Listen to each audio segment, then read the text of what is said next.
Have you ever found yourself wondering about the truly ancient mysteries of our world?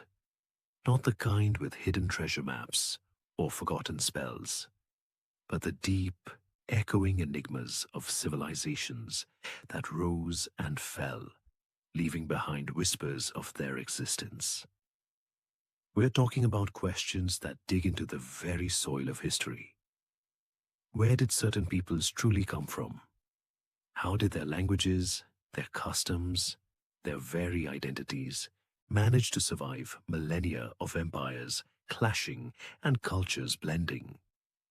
These aren't just dry historical facts. They're the fascinating, sometimes heartbreaking, stories of human endurance and the incredible resilience of a collective spirit. Before you get comfortable, take a moment to like the video and subscribe, but only if you genuinely enjoy what I do here. Feel free to drop a comment below with your location and local time. It's always wild to see where everyone is tuning in from. Our journey begins not with a bang, but with a very, very old whisper. A whisper that speaks of the Armenian people and their deep roots in a land known as the Armenian Highlands. This isn't just a geographical area on a map. It's a cradle of civilization, a rugged, mountainous terrain that has seen more history unfold than most libraries could ever contain. Imagine a vast plateau high above the surrounding plains, where towering peaks pierce the clouds and deep river valleys carve through ancient rock. This landscape, with its harsh winters and fertile, albeit often hard-won, agricultural pockets, wasn't just a backdrop. It was a character in the story, shaping the people who lived there. The very air, crisp and thin, seems to carry the echoes of countless generations, of peoples who scratched out a living from its soil, built their homes from its stone, and gazed up at the same star-strewn nights. Long before anything resembling Armenia appeared on Roman scrolls or Persian tablets, this region was home to complex societies, chief among them the kingdom of Urartu. Now, Urartu isn't exactly a household name, but it was a formidable power during the Iron Age, flourishing between the 9th and 6th centuries BCE.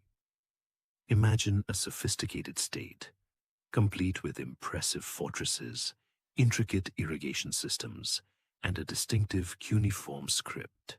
They worshipped a pantheon of gods, built cities with monumental stone walls, and perhaps, most importantly for our story, interacted constantly with their neighbors, including the Assyrians to the south, who were, shall we say, not known for their gentle disposition. Urartu's capital, Tushpa, near modern-day Van, was a marvel of its time, a testament to their advanced engineering and organizational skills. They were master metalworkers, creating exquisite bronze and iron artifacts, and their military was powerful enough to contend with the regional superpowers. Historians still argue whether the Urartians were direct ancestors of the Armenians or simply a significant cultural and political precursor. But what's clear is that the region they dominated, stretching around Lake Van, was precisely where the Armenian identity would later coalesce. While Urartu held sway, another entity, or perhaps a confederation of tribes, known as Hayasa Azi, existed further west in the northern parts of the highlands. The connections between Hayasa Azi and the eventual emergence of the Armenians are even more tantalizing and debated. Some ancient texts hint at a people called the Armens, or Armeni, who moved into the region, perhaps from the west, mixing with the indigenous populations already there. This is where history starts to feel a bit like a detective story, with fragments of evidence leading to multiple theories. Was it a gradual cultural assimilation, or a more sudden migration that brought new elements into the existing tapestry of peoples? Whatever the exact mechanism, the blend of indigenous cultures, perhaps including remnants of Eurasian society, with these incoming groups, laid the foundation for something new, something distinct. It's like baking a cake where you have several delicious ingredients already in the bowl, and then a new, perhaps unexpected, one gets added, leading to a truly unique flavor profile. The result was a new synthesis, a distinct linguistic and cultural identity that would eventually coalesce into what we recognize as Armenian. The language itself offers fascinating clues. Classical Armenian, or Grabar, stands as an independent branch of the Indo-European family, bearing some unique characteristics that set it apart. It's not directly descended from Urartian, which was a Hurro-Urartian language, but it shows clear signs of long-term interaction and influence from the languages of the region. This linguistic evolution points to a complex process of cultural fusion rather than a simple replacement of one people by another. Think of it like a river that absorbs many tributaries, each adding its own distinct minerals and characteristics to the overall flow. The Armenian language, with its ancient roots and unique sounds, is a living testament to this millennia-long process of blending and adaptation. It's a bit like finding a perfectly preserved fossil that tells you a whole story about an ecosystem that existed millions of years ago. Only in this case, the fossil is still very much alive and spoken. These formative centuries, shrouded as they are in the mists of antiquity, were crucial. They established the deep connection between the Armenian people and their ancestral lands, a bond that would prove remarkably enduring through countless invasions, occupations, and upheavals. The rugged terrain, while offering some protection, also ensured a degree of isolation that allowed unique cultural traits to develop and persist. It fostered a resilience, a self-reliance, that would become a defining characteristic. This isn't to say life was easy, far from it. Survival in such an environment, often caught between competing powers, required toughness, adaptability, and an unwavering sense of identity. The very mountains became a symbol of their steadfastness, a silent witness to their struggles and triumphs. From these ancient roots, from the intermingling of ancient peoples in a distinctive geographical setting, the unique story of the Armenian nation, slowly but surely, began to unfurl. As the ancient echoes of Urartu and Hayasa Azi began to fade, a new chapter unfolded in the Armenian highlands, one deeply intertwined with the rise and fall of colossal empires. This wasn't a time of peaceful isolation. Quite the opposite. The region, positioned at the crossroads of continents, became a veritable highway for armies, traders, and cultural ideas, a kind of ancient superhighway where everyone, from ambitious kings to wandering philosophers, seemed to pass through. And let me tell you, when you're on a superhighway, you're either going to be absorbed into the flow or you're going to get run over. For the peoples of the Armenian highlands, it was often a mix of both. One of the first truly massive powers to cast its shadow over the region was the Achaemenid Persian Empire. Imagine an empire so vast it stretched from the Aegean Sea to the Indus Valley, a truly unprecedented global superpower for its time.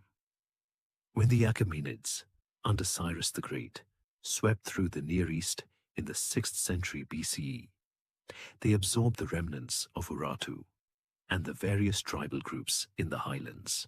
But unlike some conquerors who simply obliterated what came before, the Achaemenids were pretty savvy administrators.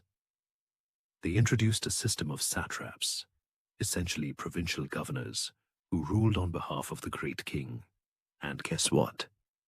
One of these satrapies was called Armenia. This is where the name Armenia really starts to solidify in the historical record. Under Achaemenid rule, Armenia was more than just a conquered territory. It was an important part of the empire, contributing soldiers, resources, and even some clever engineers to the Persian cause. The famous Behistun inscription, carved high on a cliff face in modern-day Iran, is a multilingual text that details the victories of Darius the Great. And there, etched into the stone for all time, alongside other significant regions, is Armenia. This isn't just a footnote, it's a testament to the region's established identity and strategic importance within one of the largest empires the world had ever seen. The satrapy of Armenia was responsible for paying tribute, often in horses, the Armenian highlands being famous for its equestrian traditions, and providing troops for the Persian army. This interaction wasn't just about subjugation, it also led to significant cultural exchange. Persian language and customs found their way into the Armenian lexicon and societal structure, influencing everything from administrative practices to architectural styles. It was a bit like living in a massive, ancient corporate conglomerate. You might be a subsidiary, but you're still part of the big machine, and you learn a thing or two from the head office. Now, while the Achaemenids brought a degree of stability and integration into a larger economic system, the Armenian people, or rather, the Proto-Armenian peoples, were still very much forging their distinct identity. This period saw the continuing development of the Armenian language and unique cultural practices. It's important to remember that these processes unfold over centuries, not overnight. It's like watching a mountain form, one tiny grain of sand at a time, until suddenly you have a massive, imposing peak. The Achaemenid period provided a crucial framework, a relatively stable environment for these internal developments to continue, even as they were part of a vast, multi-ethnic empire. The very notion of a unified Armenia within this administrative structure likely helped foster a nascent sense of collective identity among the disparate groups inhabiting the highlands. The influence wasn't just one way either. Armenian cavalry, renowned for their skill and bravery, became a valuable asset to the Persian military machine. Imagine being a Persian general trying to conquer some far-off land and having a contingent of these tough mountain-bred horsemen at your disposal. They were reliable, fierce, and knew how to handle difficult terrain.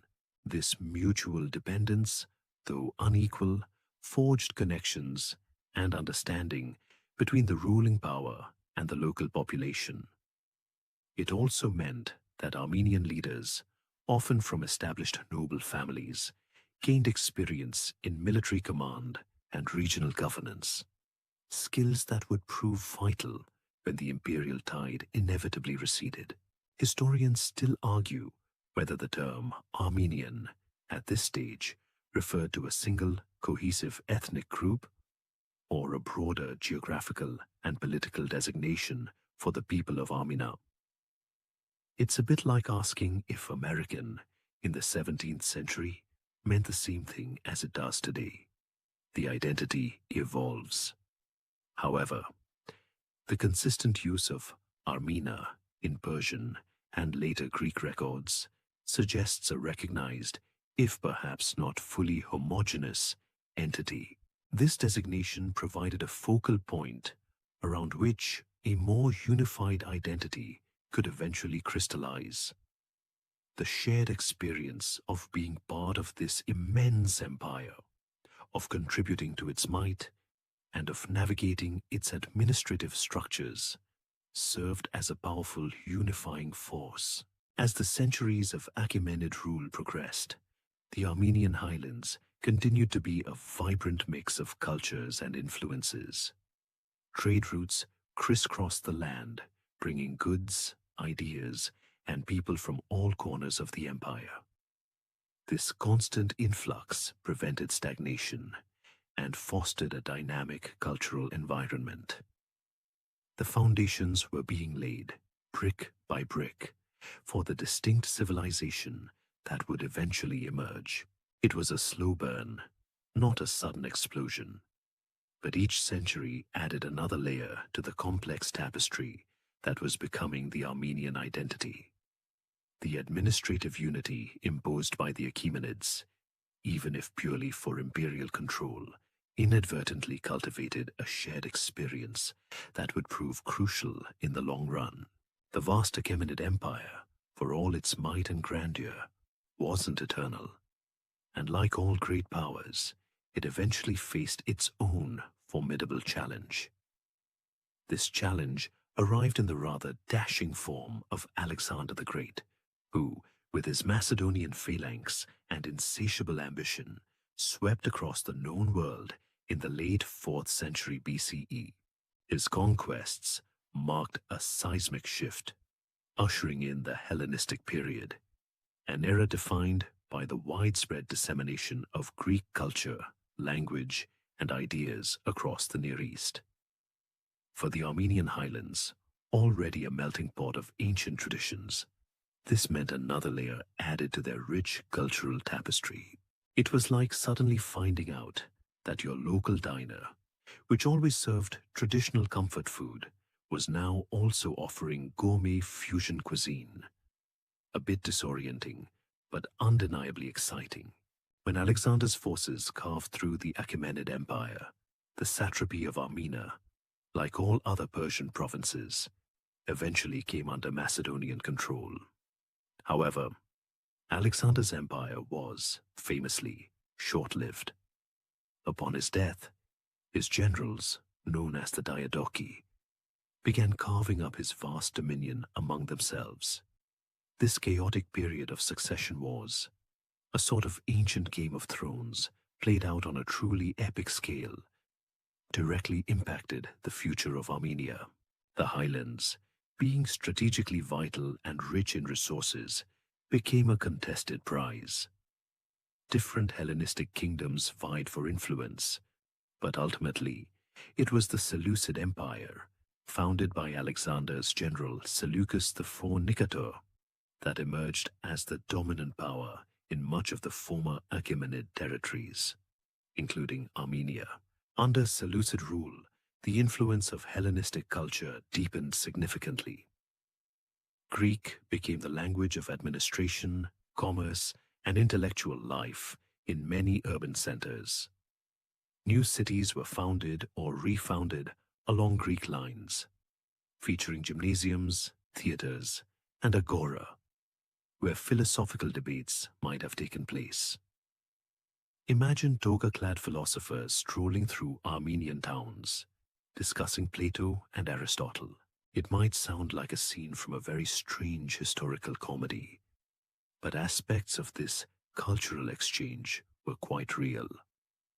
While the rural areas likely retained much of their indigenous character, the elites and urban populations were increasingly exposed to, and in some cases, embraced Greek customs and artistic styles.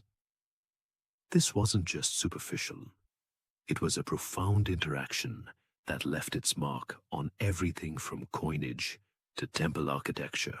However, the Seleucid grip on their vast empire wasn't always firm, especially in its more distant provinces.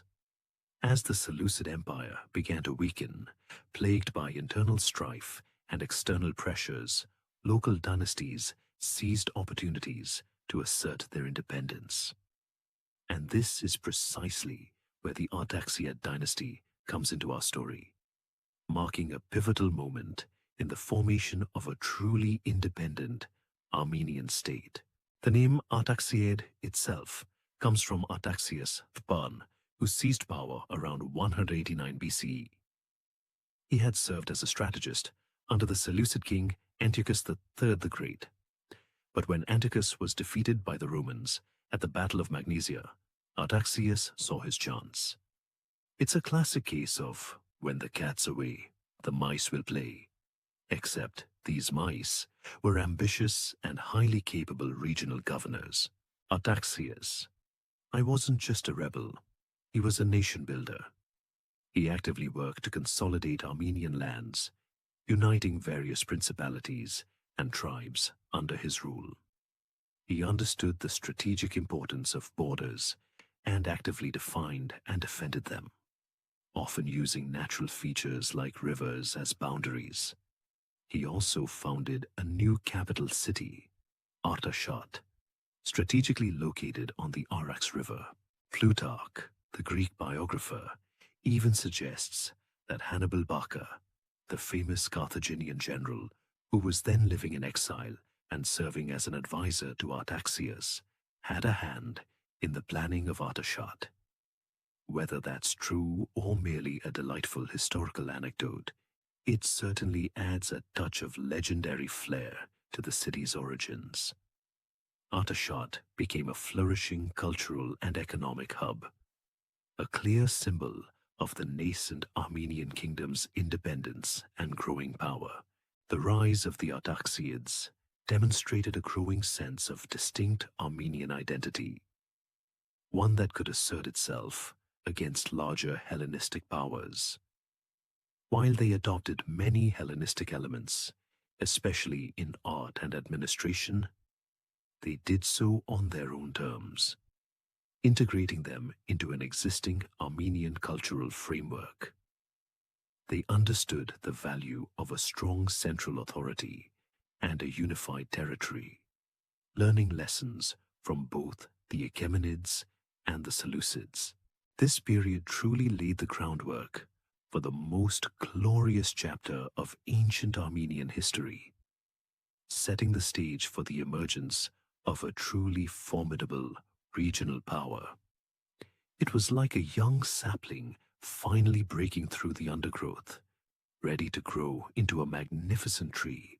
From the sturdy foundations laid by Artaxias the Firm, the Armenian Kingdom was poised for its moment in the sun, and that sun truly blazed forth during the reign of Tigranes II, universally known as Tigranes the Great. Imagine a king who wasn't just content with ruling his own corner of the world, but dreamed of an empire that stretched from sea to shining sea. This wasn't just a lofty ambition. Tigranes made it a reality, transforming Armenia from a regional power into one of the most significant empires of the Hellenistic East. His reign from approximately 95 to 55 BCE represents the absolute zenith of ancient Armenian power and influence, a period of grandeur that would be recalled with wistful pride for centuries to come. Tigranes inherited a strong unified kingdom from his predecessors, but he had a vision that far surpassed theirs. His early reign was marked by strategic alliances and calculated military campaigns. He formed a crucial alliance with Mithridates VI of Pontus, another ambitious monarch who was a thorn in the side of the burgeoning Roman Republic. This alliance, cemented by Tigranes' marriage to Mithridates' daughter Cleopatra, provided him with a powerful ally and access to experienced military commanders and resources. With this security on his western flank, Tigranes turned his gaze eastward and southward, where the Seleucid Empire, once mighty, was now a shadow of its former self, riddled with internal conflicts and squabbling claimants to the throne. It was like finding a rival company suddenly going bankrupt, leaving a huge market open for the taking. Tigranes capitalized on this weakness with ruthless efficiency. He expanded his dominion rapidly, conquering parts of Mesopotamia, Syria, Cilicia, and even reaching as far south as Judea. At its peak, his empire stretched from the Black Sea in the north to the Mediterranean Sea in the west, and across much of Mesopotamia to the east. He essentially carved out a massive chunk of what was once the Seleucid realm, effectively becoming the new hegemon of the Near East. This wasn't just about territorial acquisition. It was about asserting a new geopolitical order. The sheer scale of his conquests was staggering, encompassing diverse peoples and cultures under Armenian rule. He even moved populations, resettling them to strengthen his control and manpower. To govern this sprawling empire, Tigranes founded a magnificent new capital, Tigranokerta. The exact location of Tigranokerta is a subject of ongoing archaeological and scholarly debate, but it was undoubtedly conceived as a grand multicultural metropolis, a jewel in the crown of his vast domain. He forcibly relocated inhabitants from conquered cities, including many Greeks, to populate his new capital, transforming it into a vibrant center of commerce, administration, and culture. The city was said to be adorned with lavish palaces, extensive gardens, and a theater, showcasing Tigranes' adoption and adaptation of Hellenistic urban planning and aesthetics. It was a conscious statement of power and prestige, a direct challenge to the old Hellenistic centers. The sheer audacity of Tigranes' expansion naturally caught the attention of the great emerging power of the West, the Roman Republic. Initially, Rome was preoccupied with its wars against Mithridates VI, but as Tigranes' empire grew, he inevitably clashed with Roman interests. The stage was set for an epic confrontation between the established might of Rome and the rising power of Armenia. The Roman general Lucullus was dispatched to deal with Mithridates, and eventually turned his attention to Tigranes, demanding the surrender of Mithridates and a rollback of Armenian conquests. Tigranes, confident in his vast armies and impregnable new capital, initially refused. This led to the Battle of Tigranokerta in 69 BC. Despite having a numerically superior army, Tigranes suffered a decisive defeat at the hands of Lucullus. The Roman legions, disciplined and tactically superior, proved too much for the diverse forces of the Armenian Empire. The fall of Tigranokerta was a significant blow, both militarily and psychologically. It revealed the limits of Tigranes' power and the formidable might of Rome. Following this defeat, Tigranes faced further challenges, including internal dissent and continued Roman pressure, this time from Pompey the Great, who eventually replaced Lucullus. Pompey adopted a more pragmatic approach, recognizing that a stable Armenia could serve as a valuable buffer state against the Parthian Empire, Rome's emerging rival in the east. In 66 BCE, Tigranes formally submitted to Pompey. He was allowed to retain his Armenian homeland and some territories, but his grand empire was largely dismantled. While a clear setback, this settlement demonstrated Rome's recognition of Armenia's strategic importance and Tigranes' continued authority within his reduced kingdom. He died a few years later, having reigned for nearly 4 decades. Tigranes the Great's legacy is complex, a brilliant military strategist and empire builder who dramatically elevated Armenia's standing, but who ultimately underestimated the rising tide of Roman power.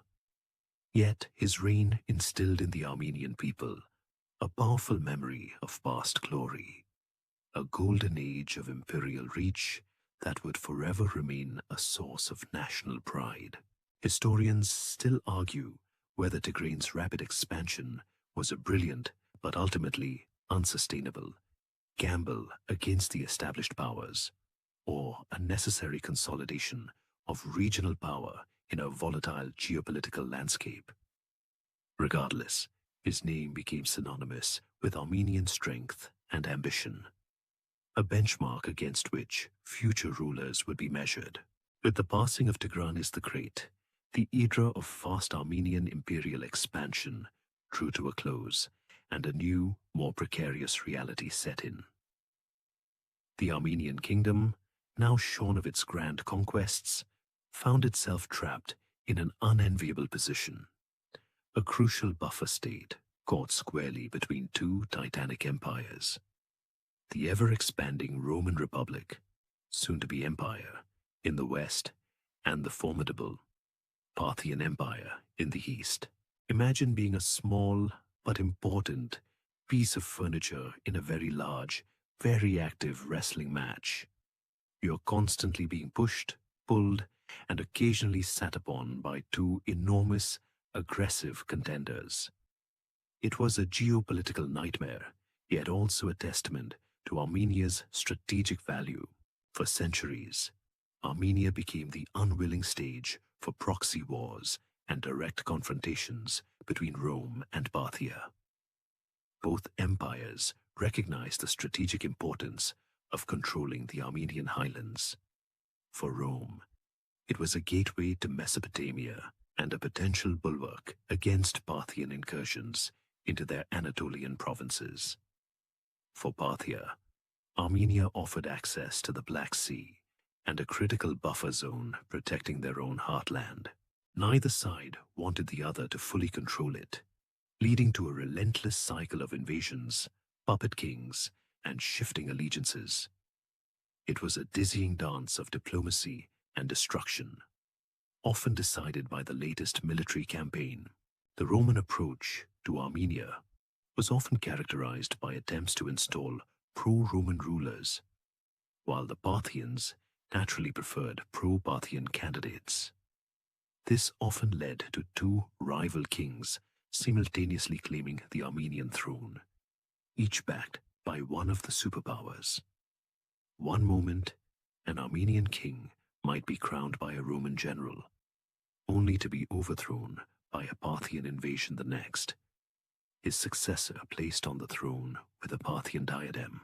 This instability was a constant drain on the kingdom, preventing long-term development and fostering a sense of perpetual insecurity. The Armenian people, caught in the middle, simply had to learn to adapt, to bend with the wind rather than break. It was a masterclass in political survival, albeit a very stressful one.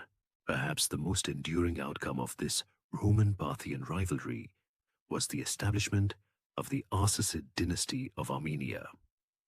This dynasty was a branch of the Parthian Arsacids, initially installed by the Parthian Empire to secure their influence over Armenia. However, over time, these Armenian Arsacids, despite their Parthian origins, gradually became thoroughly Armenized. They adopted Armenian customs, embraced the local culture, and increasingly identified with their Armenian subjects, rather than their distant Parthian relatives. This transformation was crucial. It meant that even when a king was placed on the throne by a foreign power, he often developed a strong loyalty to his new kingdom.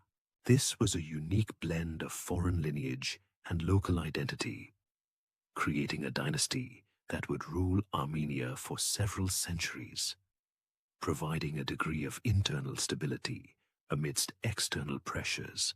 One of the most notable periods of this tug-of-war involved the Roman Emperor Nero and the Parthian king Vologases Pons. The issue of who controlled Armenia became a major point of contention.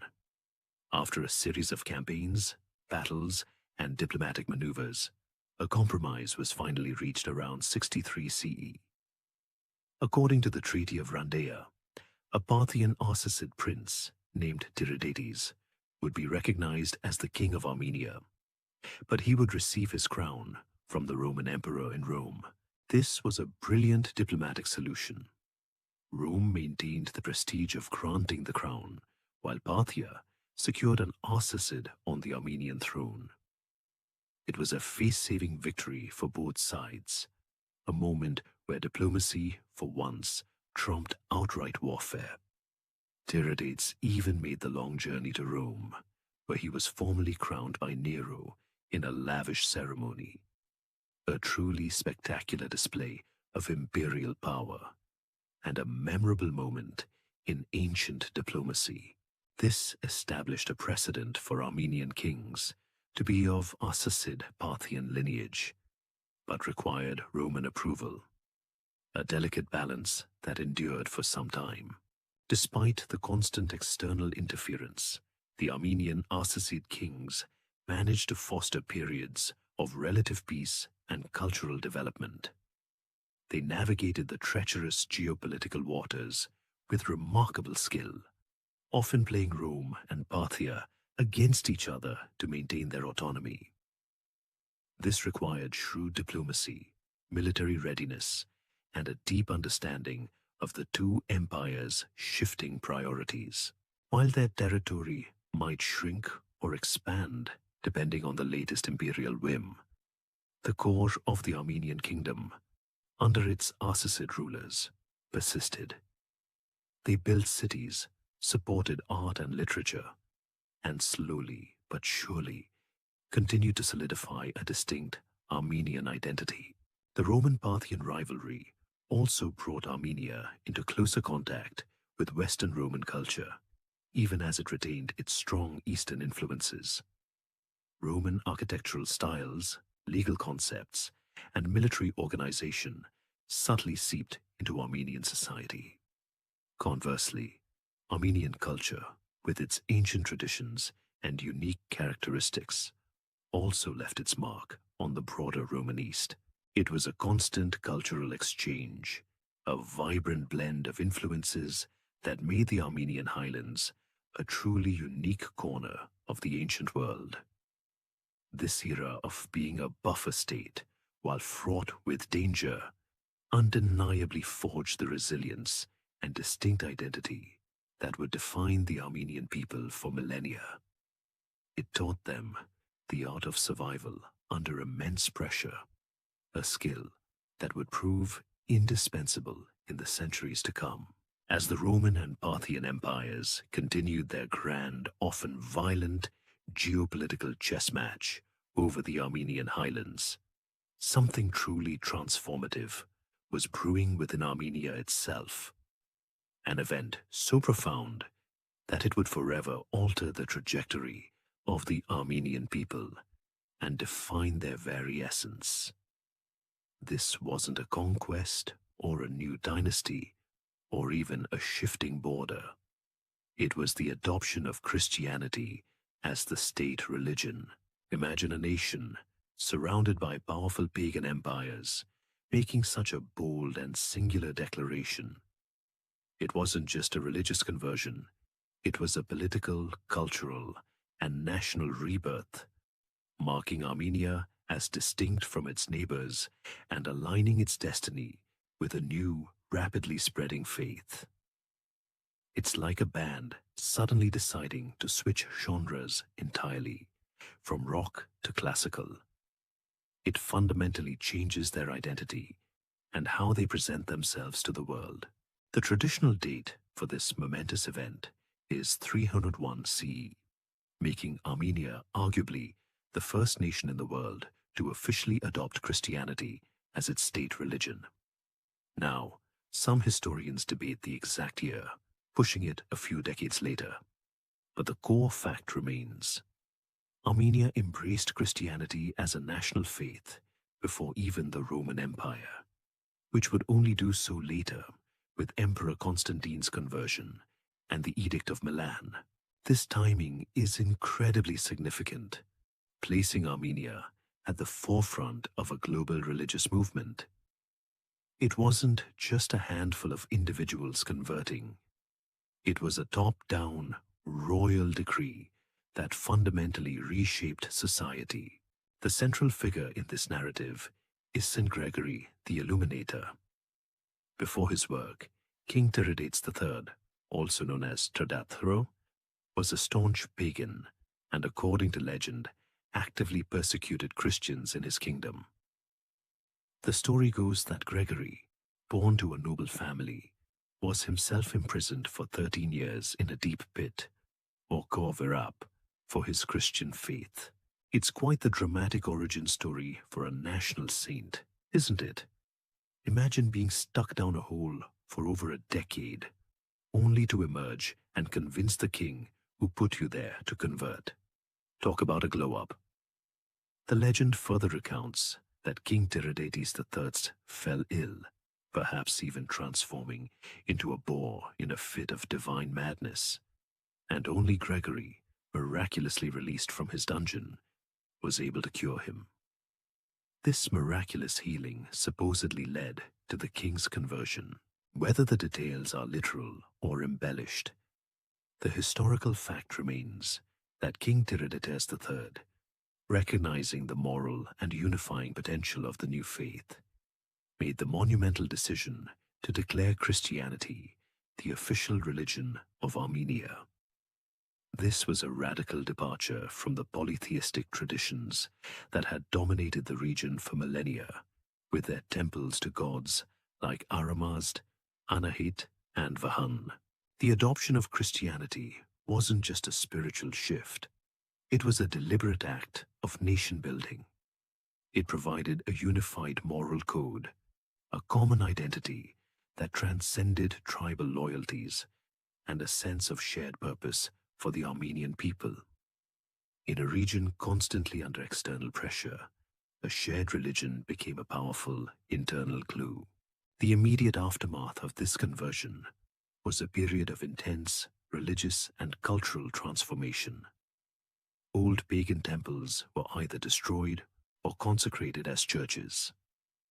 A new ecclesiastical hierarchy was established, with St. Gregory becoming the first Catholicos, the head of the Armenian Church.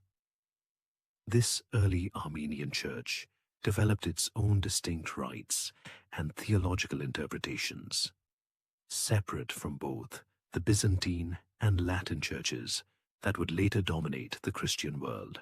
This independent development further solidified Armenia's unique identity. It wasn't just Christian, it was Armenian Christian. One of the most profound consequences of this adoption was the eventual creation of the Armenian alphabet by Mesrop Mashtots in the early 5th century CE. While this happened a century after the initial conversion, it was a direct result of the need to translate the Bible and other Christian texts into the Armenian language. Before Mashtots, Armenian was primarily an oral language, or written using Greek, Syriac, or Persian scripts, none of which perfectly captured its unique sounds. Imagine trying to write English using only the Greek alphabet. It would be a messy affair. The invention of a distinct Armenian script was an act of profound cultural preservation and empowerment. It enabled the widespread literacy of religious texts, but more importantly, it allowed for the flourishing of a unique Armenian literature, cementing the language and solidifying the national identity. This was not just a tool for evangelism, it was a tool for survival, a way to ensure that Armenian thought and culture could be recorded and transmitted across generations, even in the absence of political independence. It's almost as if they said, "You can take our land, but you can't take our letters." The adoption of Christianity also had significant geopolitical ramifications. It further distinguished Armenia from its Zoroastrian Persian neighbors to the east, and sometimes brought it into conflict with the pagan Roman Empire before its own conversion. Later, it would align Armenia, spiritually if not always politically, with the Christian Byzantine Empire. This religious alignment, however, did not guarantee perpetual peace or protection. Indeed, adherence to a distinct form of Christianity would often become a point of contention and a pretext for persecution by non-Christian overlords in the centuries to come. But despite the hardships it would sometimes invite, the decision to embrace Christianity proved to be a bedrock of Armenian identity, a source of resilience and unity that has endured to the present day. Historians still argue whether the conversion was a purely spiritual awakening or a shrewd political calculation to unify the populace and distinguish Armenia from its powerful, often hostile, neighbors. Whatever the primary motivation, its impact was undeniably monumental. Having embraced Christianity as its national faith, Armenia found itself navigating a complex and often perilous geopolitical landscape, especially with its powerful eastern neighbor, the Sasanian Persian Empire. Unlike the Romans, who would eventually adopt Christianity, the Sasanians were ardent adherents of Zoroastrianism, a monotheistic ancient Persian religion that held fire and purity as central tenets. For the Sasanians, the spread of Christianity in Armenia was not just a religious anomaly, but a grave political threat. It was seen as a potential fifth column, an ideological alignment with their perennial rivals, the Romans, and later, the Byzantines. Imagine two empires, each viewing the other's state religion as not just wrong, but actively subversive. This dynamic set the stage for centuries of religious and cultural clashes, often erupting into brutal warfare. The Sasanians pursued a policy of religious uniformity, believing that a strong empire required a single state-sanctioned religion. They viewed Armenian Christianity as an insidious foreign influence that needed to be eradicated or, at the very least, brought under strict Sasanian control. Their attempts to forcibly convert the Armenians to Zoroastrianism became a recurring theme, leading to periods of intense persecution and fierce resistance. This wasn't just about theological debates. It was about national identity, political loyalty, and the very soul of the Armenian people. It's like being told you have to switch your favorite sports team, not just for a season, but forever. And if you don't, there will be serious consequences. One of the most iconic and pivotal moments in this struggle was the Battle of Avarer in 451 CE. The Sasanian king Yazdegerd II, frustrated by Armenian recalcitrance, issued an edict demanding their conversion to Zoroastrianism. The Armenians, led by the military commander Vardan Mamikonian, openly defied this order. They knew they were massively outnumbered and outmatched by the Sasanian imperial army, which included war elephants, the ancient equivalent of tanks. Yet they chose to fight. The battle itself, fought on the plain of Avarer, was a devastating defeat for the Armenians. Vardan Mamikonian and many of his noble companions perished, martyred for their faith. On the surface, it was a crushing military loss. However, the Battle of Avarer, despite being a tactical defeat, proved to be a profound moral and spiritual victory for the Armenians. The sheer ferocity of their resistance, their willingness to die for their Christian faith, left an undeniable impression on the Sasanians. It demonstrated that force alone would not extinguish Armenian Christianity. The Sasanians realized that constant, brutal suppression would only foster perpetual rebellion, making Armenia an ungovernable and costly province. It was a classic win the battle, lose the war scenario for the Persians. The battle thus became a symbol of Armenian defiance and martyrdom, deeply embedded in their national consciousness. To this day, Vardan Mamikonian is revered as a national hero and a saint in the Armenian Church. Following Avarer, Sasanian policy towards Armenia gradually shifted. While they continued to exert political control, the attempts at forced conversion became less overt and more nuanced. This eventually led to the Treaty of Nvasak in 484 CE, This landmark treaty, negotiated between the Armenian Sparapet, commander-in-chief, Vahan Mamikonian, Vardan's nephew, and the Sasanian king Perosthesm, granted significant religious freedom to the Armenians. It recognized their right to practice Christianity freely and guaranteed the autonomy of the Armenian Church. This was a monumental achievement, securing the very identity of the Armenian nation in the face of overwhelming power. It meant that while Armenia remained politically subservient to the Sasanians, its spiritual and cultural core was preserved. The Sasanian period also saw significant developments in Armenian culture, often paradoxically spurred by the very pressures they faced. The 5th century, following the invention of the Armenian alphabet, is often referred to as the Golden Age of Armenian literature. Scholars translated numerous Greek and Syriac Christian texts into Armenian, creating a rich theological and philosophical tradition. This was not merely translation. It involved adapting and interpreting these texts, enriching the Armenian language and shaping its intellectual landscape. Monasteries became centers of learning and preservation, safeguarding Armenian identity and knowledge. Imagine monks diligently copying manuscripts by candlelight, ensuring that the wisdom of generations would not be lost. This era solidified the unique character of Armenian Christianity, distinct in its liturgy, theology, and ecclesiastical structure from both Constantinople and Rome.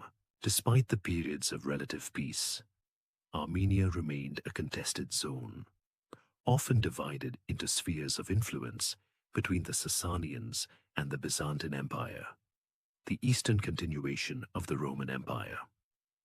The eastern parts of historical Armenia largely remained under Sasanian sway, while the western parts often fell under Byzantine control. This division meant that Armenians sometimes fought on opposing sides in the great wars between the two empires. Yet, through all these shifts in overlordship and the constant threat to their religious identity, the Armenian people, fortified by their faith and their unique cultural institutions, managed to endure. They learned that their true strength lay not just in military might, but in the unwavering adherence to their Christian faith and the flourishing of their distinct language and culture.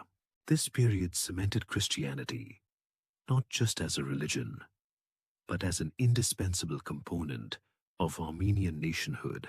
Just as the Armenian people had found a way to maintain their Christian identity under the Zoroastrian Sasanians, a new and even more profound shift was about to sweep across the Near East: the rapid expansion of Islam. From the Arabian Peninsula, a new faith and a new power emerged in the 7th century, driven by zealous conviction and military prowess. The Arab conquests were swift and decisive, fundamentally altering the geopolitical and cultural landscape from Spain to Persia. For Armenia, situated squarely in the path of this expansion, it meant yet another change of overlords, bringing with it new challenges, new opportunities, and a long period of adaptation under Islamic rule. It's like being a small village that has seen several different empires come and go, each leaving its mark. But this time, the new arrival is not just bringing a different flag, but a completely different way of seeing the world. The Byzantine and Sasanian empires, exhausted by centuries of intermittent warfare against each other, were ill-prepared for the unified and highly motivated Arab armies. Both empires suffered catastrophic defeats, and their vast territories quickly fell.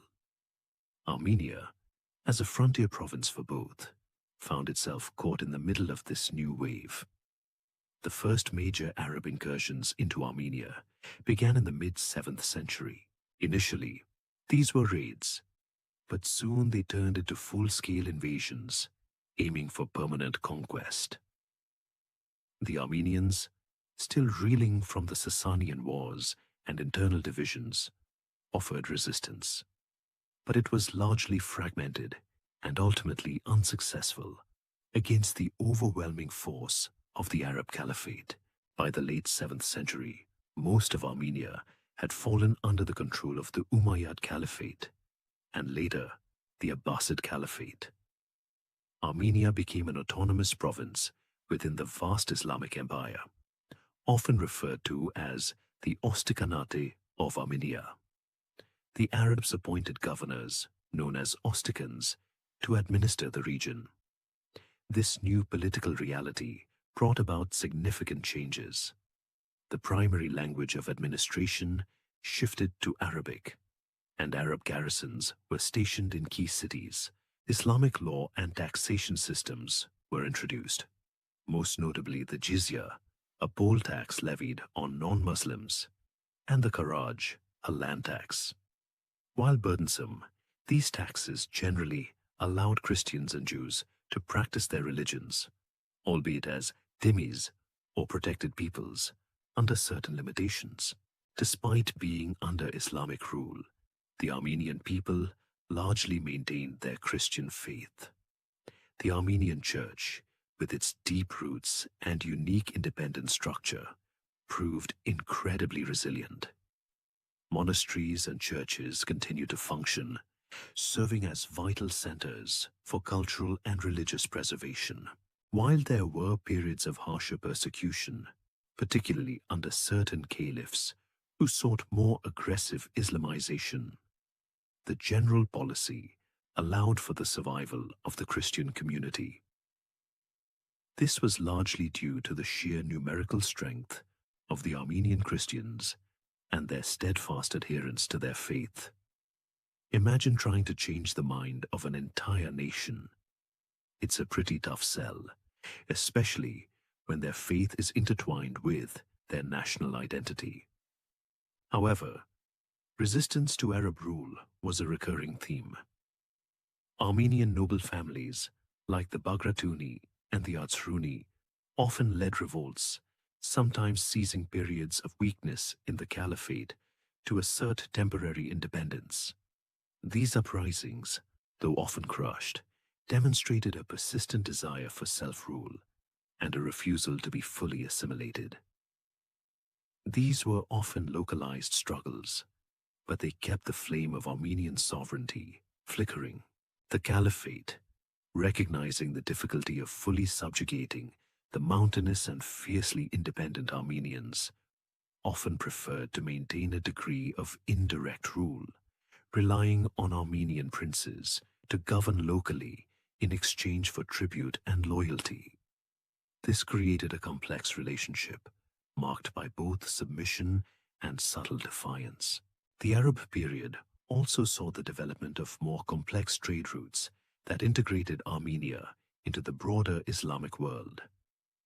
Cities like Tvin, which served as the Ostikans' capital, flourished as commercial centers, attracting merchants from across the caliphate. This economic integration brought new architectural styles, scientific knowledge, and agricultural techniques into Armenia. While politically subservient, there was a dynamic cultural exchange. Arabic scholarship and scientific advancements certainly found their way into Armenian intellectual circles, just as Armenian ingenuity contributed to the wider Islamic world. One significant challenge during this period was demographic change. While Armenians remained the majority in many areas, particularly the highlands, there was an influx of Arab settlers, particularly into urban centers and fertile plains. Over time, some Armenians, especially those seeking greater economic or political opportunities, did convert to Islam, though this was generally a slow process and not on a scale that fundamentally altered the Christian character of the core Armenian lands. Historians still argue whether the long period of Arab rule was primarily a period of repression or one of cautious coexistence and cultural exchange. It was likely both, depending on the specific time and region. What is clear is that despite external domination, the Armenian people, fortified by their resilient church and sense of shared heritage, endured. The Arab conquests did not extinguish the Armenian spirit. Rather, they forced it to adapt, to become even more ingrained in its unique Christian identity as a means of survival. This resilience would lay the groundwork for a remarkable resurgence of Armenian power when the caliphate itself began to fragment. As the vast, sprawling Islamic caliphate, once an unstoppable force, began to show cracks in its immense edifice, a familiar pattern re-emerged in the Armenian highlands. Local autonomy reasserting itself amidst imperial decline. This fragmentation of central power, particularly of the Abbasid Caliphate, created the perfect conditions for the rise of a new, powerful Armenian dynasty, the Bagratuni Kingdom. This wasn't just another princely state. It was a genuine rebirth of Armenian independence, a period often remembered as a golden age where Armenian culture, architecture, and political influence flourished once more. It's like a grand old tree that seemed to be withering under a long drought, suddenly finding new life and bursting forth with vibrant leaves.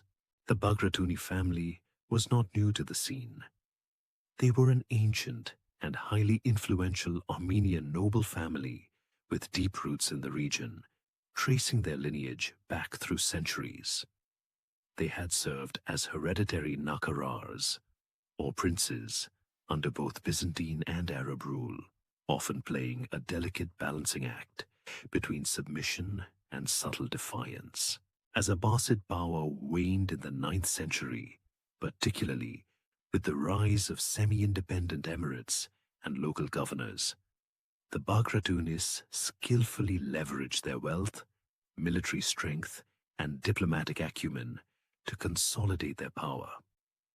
They managed to gain recognition from both the weakening caliphate and the Byzantine Empire, often playing one against the other to secure their own position. It was a masterclass in geopolitical opportunism. The pivotal moment came in 884 CE, when Ashot Bagratuni was officially recognized as King of Armenia by both the Abbasid Caliph and the Byzantine Emperor. This dual recognition was crucial, lending legitimacy to his rule and signaling a rare consensus from the two dominant powers of the region. Ashot was not merely a tribal chief.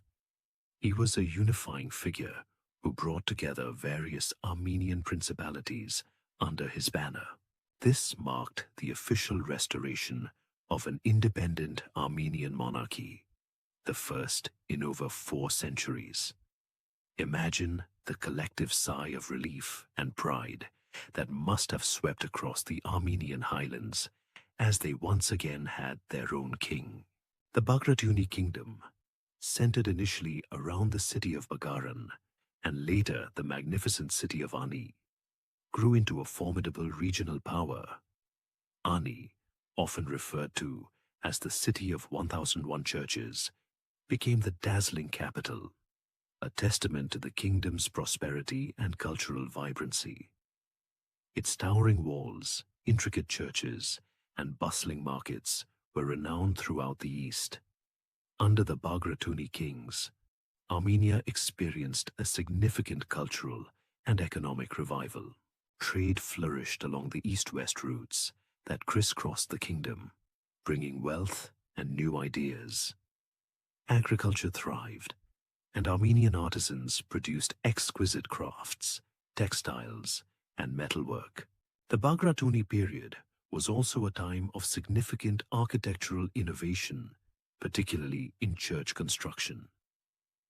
The unique Armenian ecclesiastical architecture, characterized by its distinctive dome structures and intricate stone carvings, reached new heights.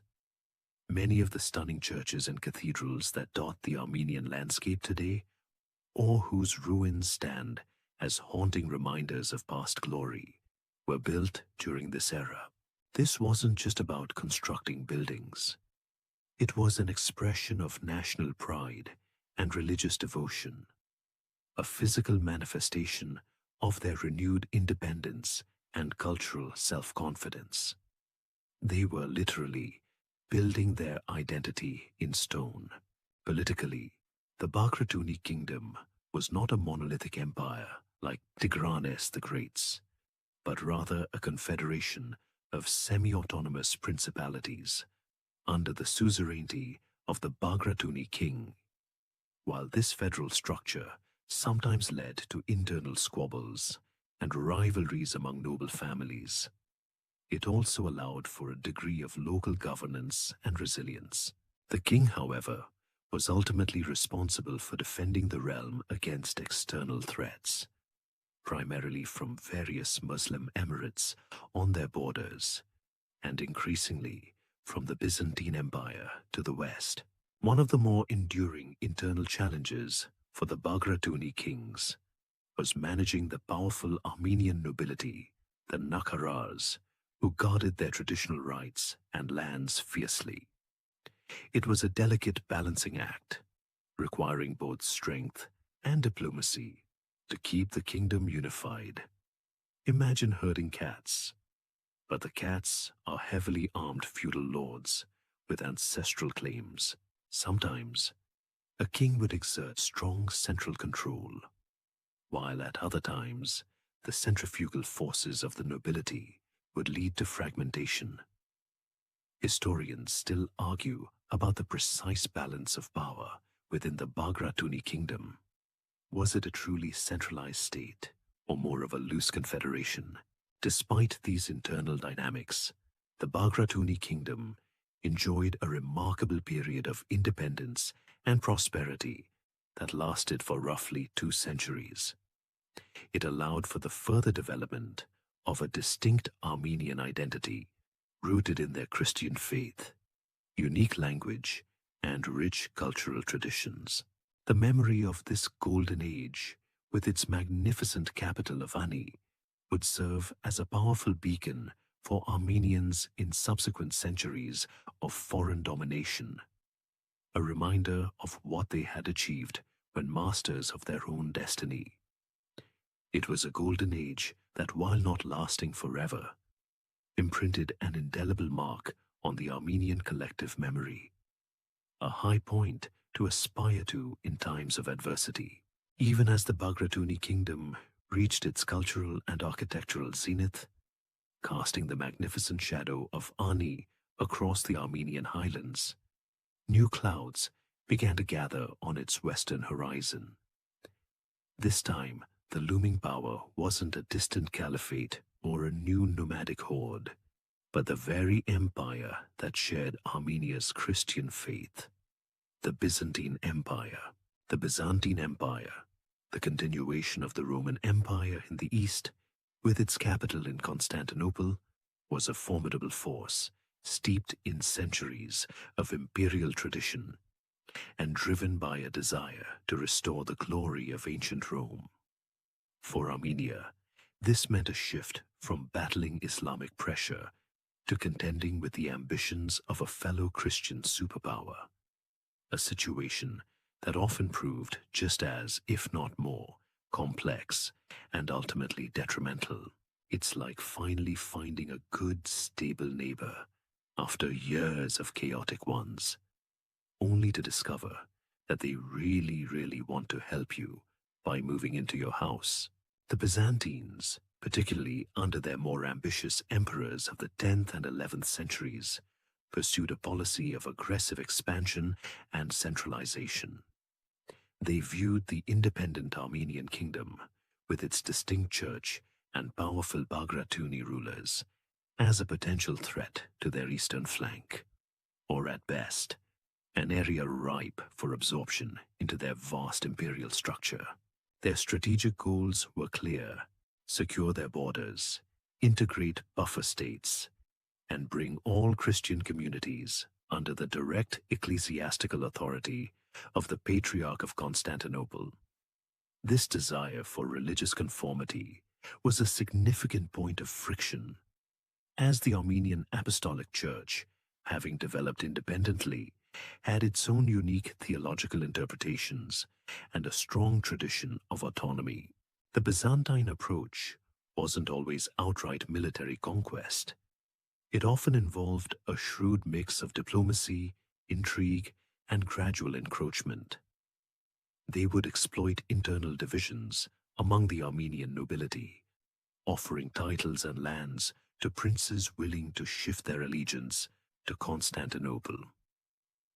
They would also annex smaller Armenian principalities one by one, gradually eroding the Bagratuni kingdom's territorial integrity and political influence.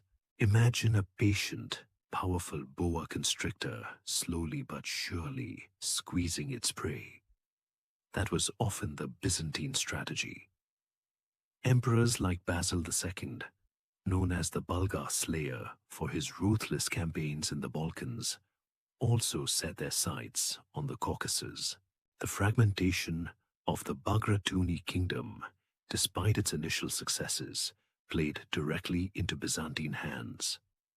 The rivalries among various Bagratuni branches and other Armenian noble families meant that they rarely presented a united front against the encroaching Byzantines.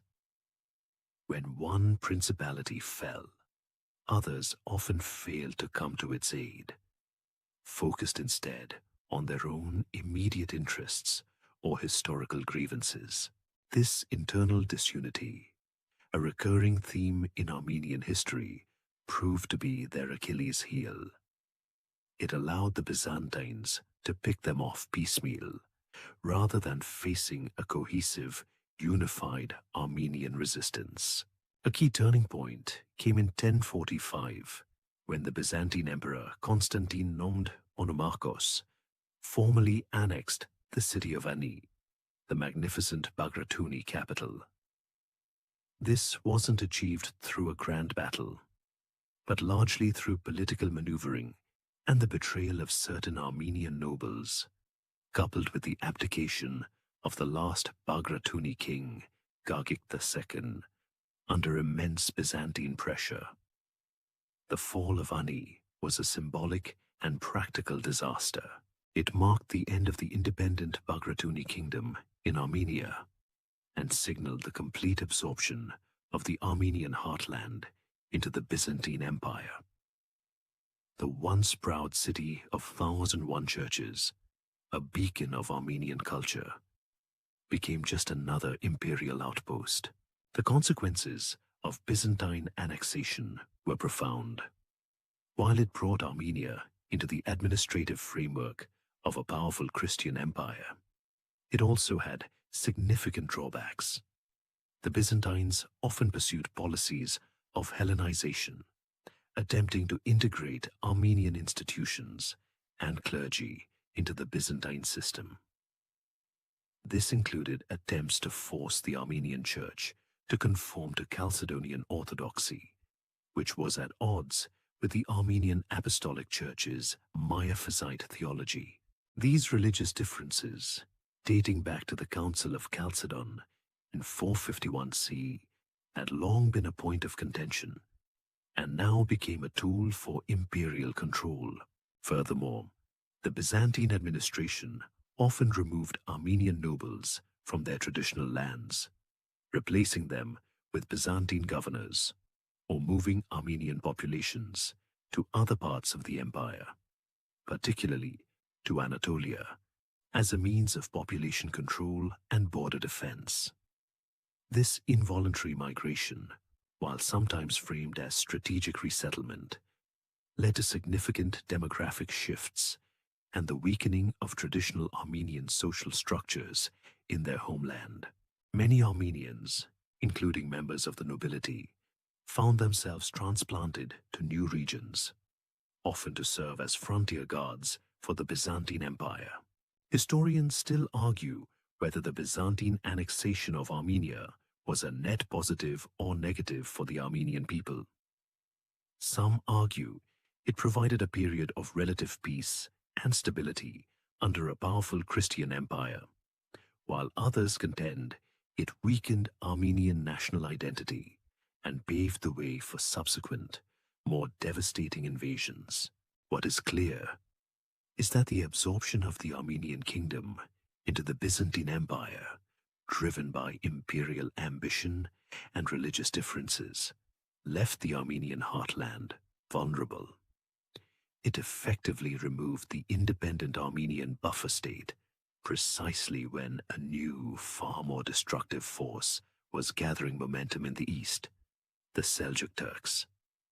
The very act of seemingly strengthening their eastern frontier would, ironically, weaken it further.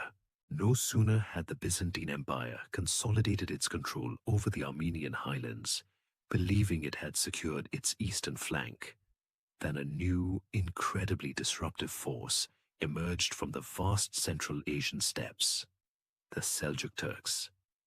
These nomadic, Turkic warriors, having converted to Sunni Islam, were driven by a powerful migratory impulse and a fierce military prowess. Their arrival marked a turning point for the entire Near East, and for Armenia, it heralded a period of immense upheaval, destruction, and profound demographic change. It was like finally settling into a new, albeit slightly uncomfortable home after years of moving, only for a literal whirlwind to descend and tear everything apart. The Seljuk invasions began in the mid-11th century, initially as raids, but quickly escalating into full-scale conquests. Unlike the more structured imperial administrations of the Persians, Romans, or Arabs, the Seljuk advance was often characterized by a decentralized, tribal approach, initially focused on plunder and pasture lands rather than systematic governance. This made them incredibly unpredictable and devastating. The Armenian lands, having just been fully absorbed into the Byzantine Empire, were now directly in the path of these westward moving hordes. The Byzantines, despite their large armies, were often unprepared for the Seljuks' lightning-fast cavalry tactics and their sheer numbers. A pivotal moment that perfectly illustrates the impact of the Seljuk invasions was the Battle of Manzikert in 1071 C. This wasn't just a battle over Armenia. It was a watershed moment for the entire Byzantine Empire, and by extension, the future of Anatolia and Armenia. The Byzantine Emperor Romanos IV Diogenes led a massive army, including Armenian and other allied contingents, to confront the Seljuk forces led by Alp Arslan. Despite its size, the Byzantine army suffered a catastrophic defeat. Emperor Romanos himself was captured, a humiliation almost unthinkable for a Roman emperor. The Battle of Manzikert effectively shattered Byzantine control over eastern Anatolia and, critically, over the Armenian highlands. The immediate aftermath of Manzikert was chaos. With Byzantine authority crumbling, the Seljuk Turks were free to pour into Anatolia and Armenia. Cities that had flourished under Bagratuni or Byzantine rule were besieged, sacked, and often left in ruins. The magnificent city of Ani, only recently annexed by the Byzantines, suffered terribly under Seljuk attacks, its once proud structures eventually falling into decay. The indigenous Armenian population faced immense hardship, including widespread massacres, enslavement, and forced displacement. Entire regions that had been predominantly Armenian for millennia began to see significant Turkic settlement. The nature of Seljuk rule varied. While some areas might experience direct military occupation, others fell under the sway of various Turkic chieftains or emirates who carved out their own semi-independent domains. This decentralized power structure meant that there was no single, consistent policy towards the Armenians. In some instances, Armenians were able to coexist with their new rulers, maintaining their churches and communities under the dhimmi system, similar to earlier Arab rule. In others, particularly in areas heavily contested or subjected to zealous leaders, persecution and forced conversions were more common. The Seljuk invasions had a profound and lasting demographic impact on the Armenian highlands. Large numbers of Armenians were either killed, enslaved, or migrated westward and southward, fleeing the destruction. This westward migration was particularly significant, as it led to the strengthening of Armenian communities in Cilicia, modern-day southern Turkey, which would soon become the locus of a new, independent Armenian kingdom.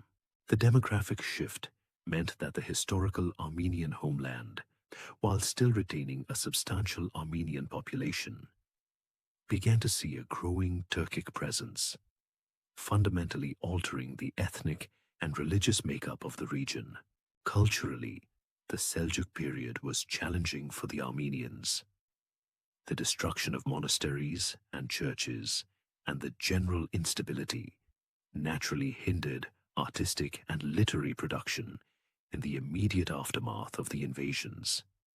However, the resilient Armenian Church continued to be a crucial anchor for the community, providing spiritual guidance and a sense of continuity amidst the upheaval.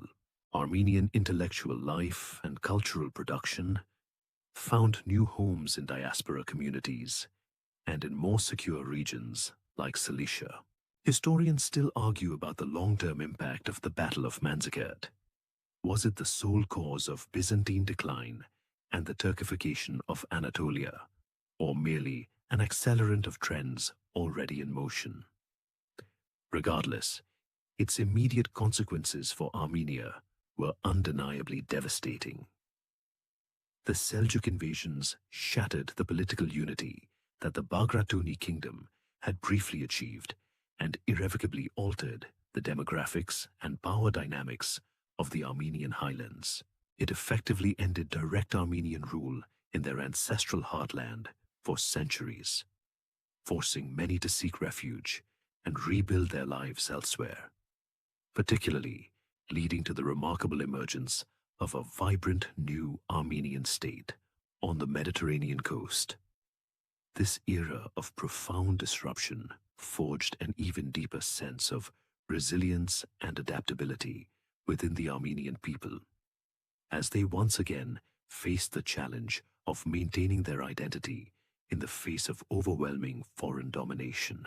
As the heartland of historical Armenia reeled from the devastating Seljuk invasions and the collapse of Byzantine authority, a new beacon of Armenian self-determination began to shine hundreds of miles to the southwest, along the sun-drenched shores of the Mediterranean.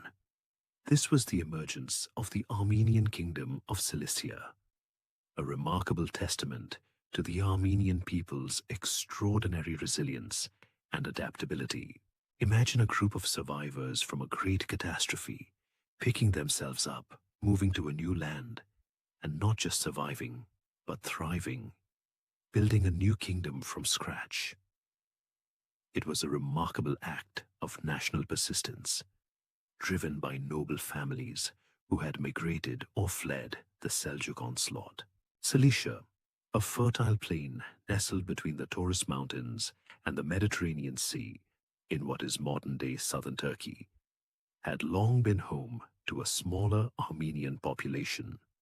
However, the influx of Armenian refugees and nobles, particularly after the Seljuk devastation and the Battle of Manzikert, dramatically increased their numbers and influence. Among these migrating noble families, the Rubenids emerged as the dominant force.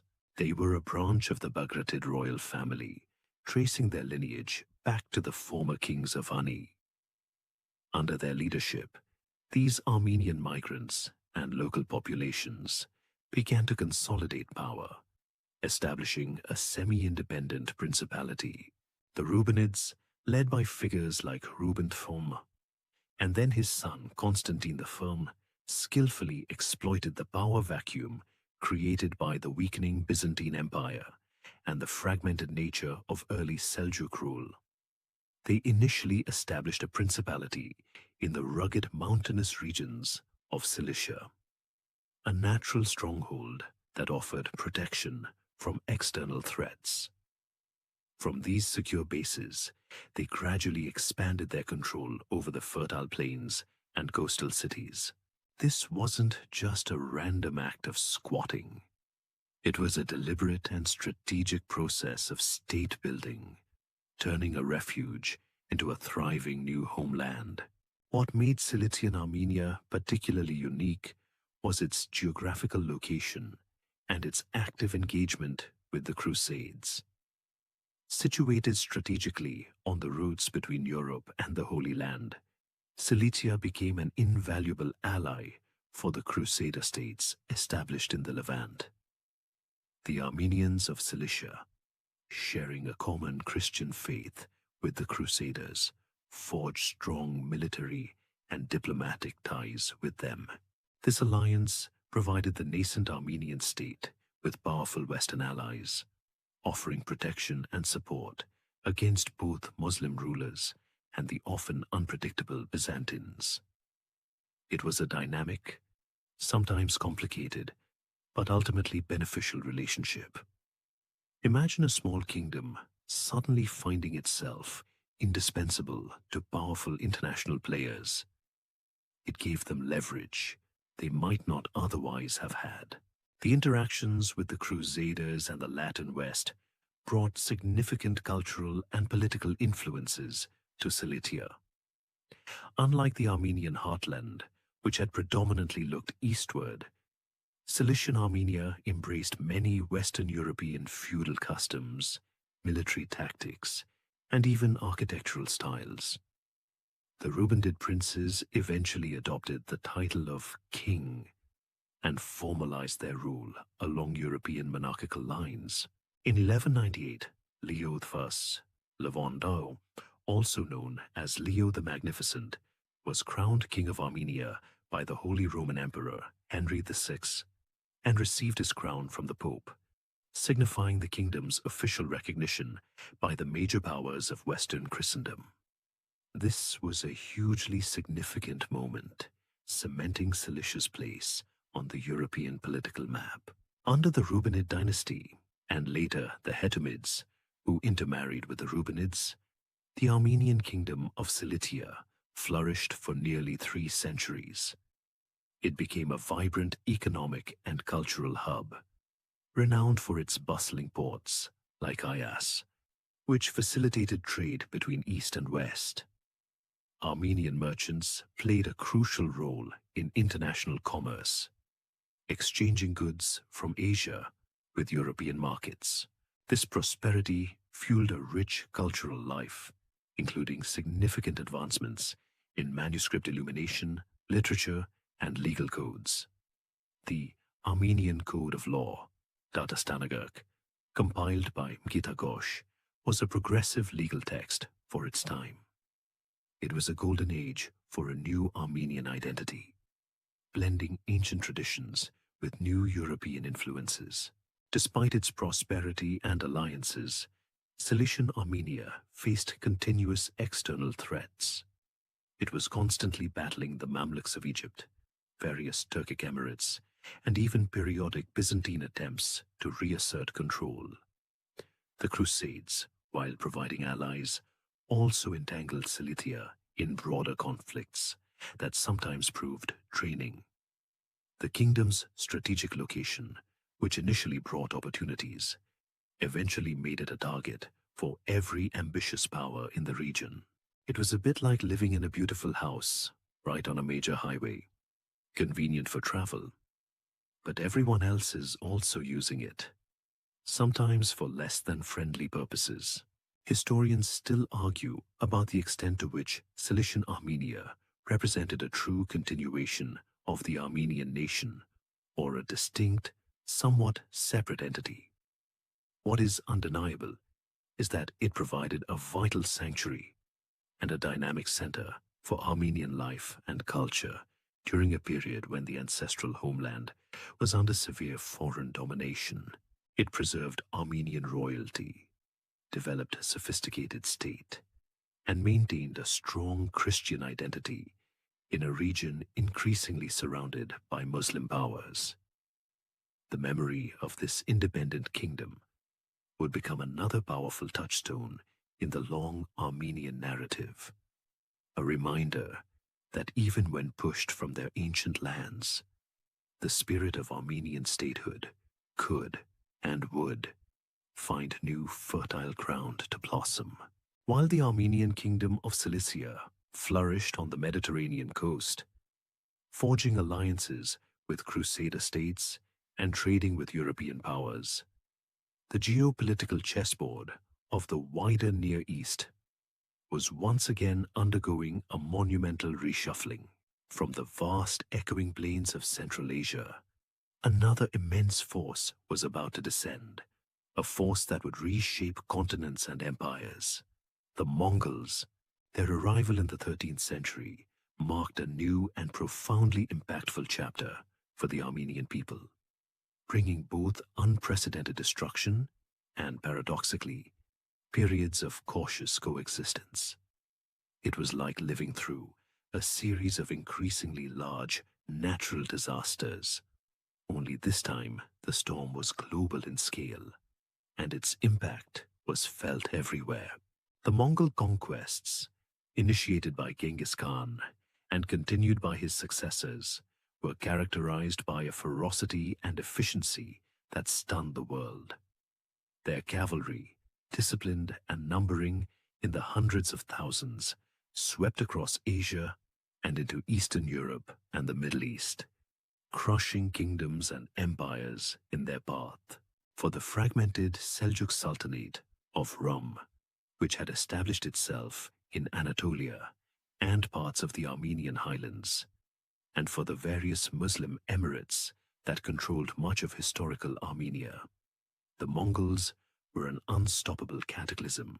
The first major Mongol incursions into Armenian lands began in the 1230s.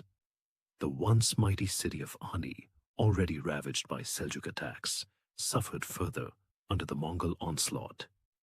Other cities and towns across the historical Armenian highlands faced similar devastation. The Armenians, who had been under various Turkic and Muslim overlords for centuries, found themselves facing a new, terrifying master. The immediate impact was catastrophic. Widespread destruction, massacres, and the forced displacement of populations.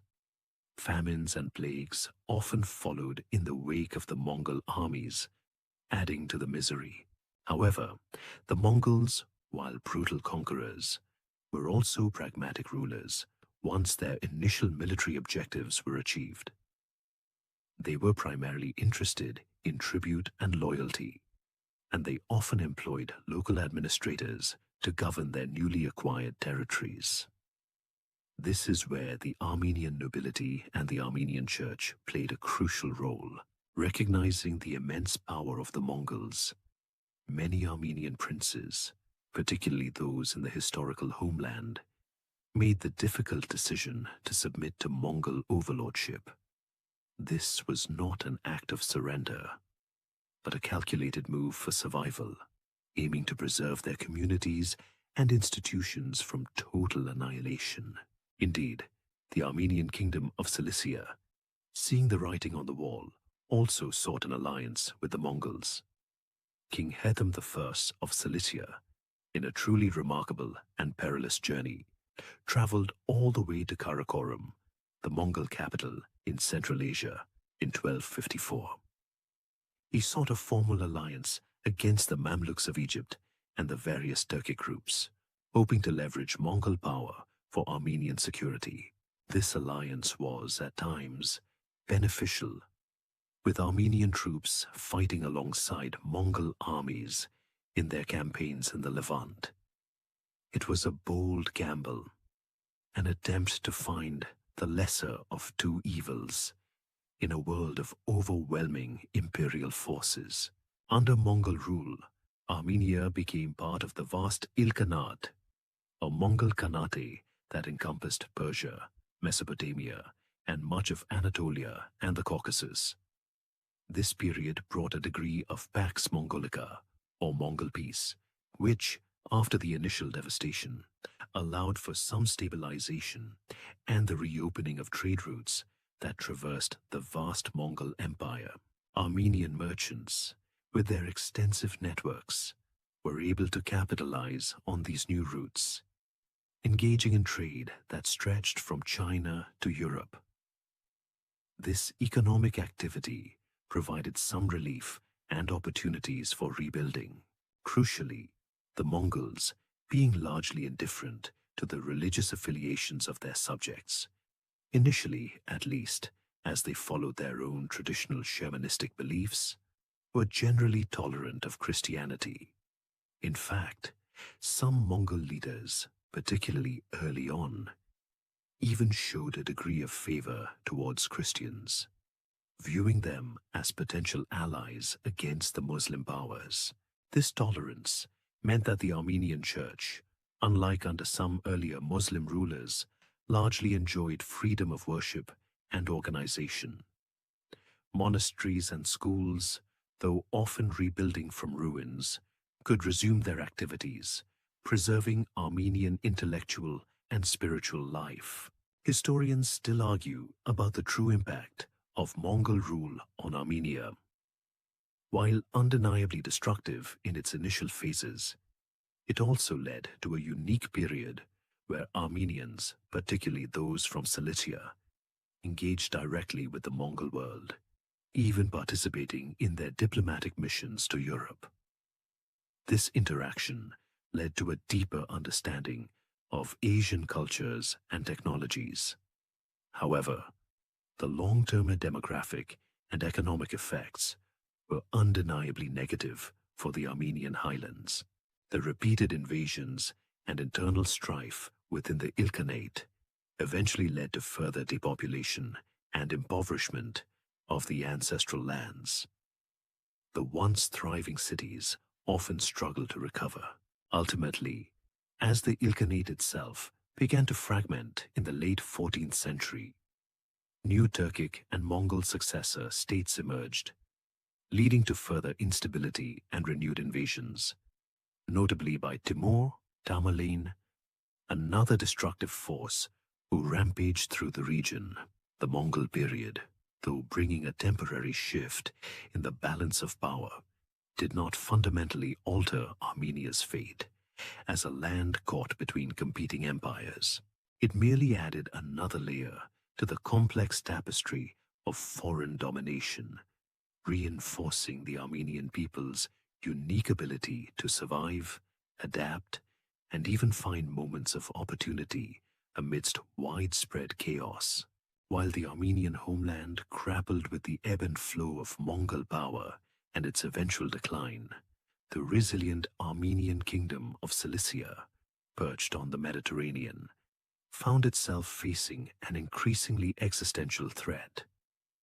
Despite its strategic alliances and periods of prosperity, this vibrant Armenian state, a testament to resilience, was now caught in the crosshairs of a formidable new regional power, the Mamluk Sultanate of Egypt. Imagine a small, flourishing island nation finding itself directly in the path of a relentless naval power with nowhere left to retreat.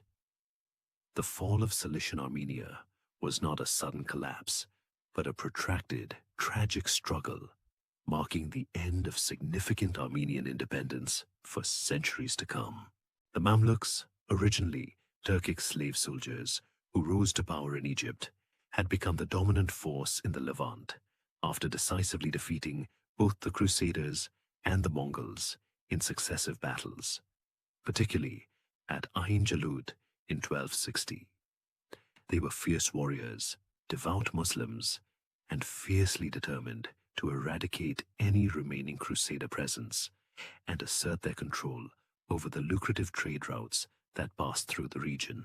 Cilician Armenia, with its strong ties to the European Crusader states and its Christian identity, was viewed by the Mamluks as both a rival and a target.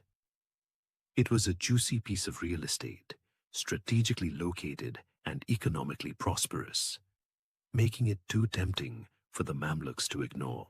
The conflict between Cilician Armenia and the Mamluks was characterized by a series of devastating Mamluk invasions throughout the late 13th and 14th centuries. These were not mere raids.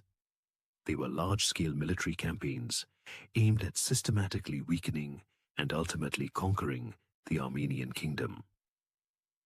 The Mamluks, with their powerful armies and advanced siegecraft, repeatedly struck at Cilician cities and fortresses.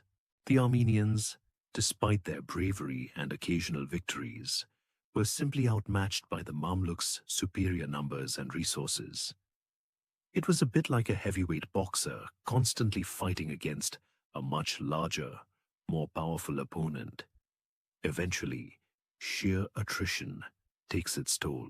The city of Ayas, Cilicia's most important port and a bustling center of international trade, became a frequent target. Its fall and repeated sackings were a severe blow to the kingdom's economy, disrupting its vital commercial links with Europe. The Mamluks also captured and destroyed other key cities and fortresses, systematically dismantling the Armenian defensive network. Each invasion further depleted Armenian manpower, resources, and morale. The internal struggles within the Armenian nobility and the royal family, a recurring weakness, also hampered their ability to present a united front against the external threat. Adding to Cilicia's woes was the waning support from its traditional European allies. The Crusader fervor had largely dissipated, and European powers were increasingly preoccupied with their own internal affairs and conflicts. While some limited aid occasionally arrived, it was rarely enough to turn the tide against the relentless Mamluk pressure. The promised grand crusades that might have saved Cilicia never fully materialized, leaving the kingdom isolated and vulnerable. It was like being in a desperate fight, calling for backup, and hearing nothing but static on the other end. The final demise of the Armenian Kingdom of Cilicia came in the 1375. After a prolonged siege, the Mamluk forces captured Sis, the capital of Cilician Armenia. The last king, Leo V of Lusignan, a descendant of the royal family who had some European lineage, was captured and taken to Cairo, where he eventually died in exile. With the fall of Sis, the independent Armenian monarchy, which had persevered for nearly 3 centuries in Cilicia, ceased to exist. It was a somber moment, marking the end of an independent Armenian state for a very, very long time. The aftermath of the fall was devastating for Cilician Armenians. Many were killed, enslaved, or forced to flee. The region became predominantly Muslim, with Turkic and Arab populations increasing, while significant Armenian communities persisted in Cilicia for centuries. They were no longer sovereign. The destruction of urban centers and the disruption of trade led to a severe decline in the region's prosperity. The vibrant cultural life that had flourished under the Rubenids and Hetamids faded, though the Armenian Church and its monasteries continued their crucial work of preserving language and identity in scattered communities. The fall of Cilician Armenia represented a profound loss for the Armenian people. It meant the absence of an independent Armenian political entity, a voice on the international stage, and a center of state-sponsored cultural development. The Armenian nation, scattered and under foreign domination in both its ancestral homeland and its Cilician refuge, entered a long period of statelessness. The memory of Cilicia, however, became another cherished chapter in the Armenian historical narrative, a testament to their ability to adapt, innovate, and thrive even when forced from their original lands. It joined the legacy of Tigranes the Great and the Bagratuni Kingdom as a powerful reminder of past glory and a source of national inspiration for future generations. With the definitive fall of the Armenian Kingdom of Cilicia in 1375, the Armenian people entered one of the longest and most challenging periods in their long history. Centuries of continuous foreign domination without an independent state of their own.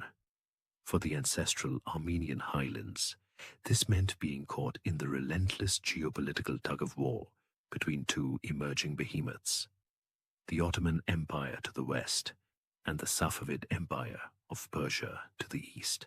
Imagine being a patch of prized land directly on a fault line between two massive, constantly shifting tectonic plates.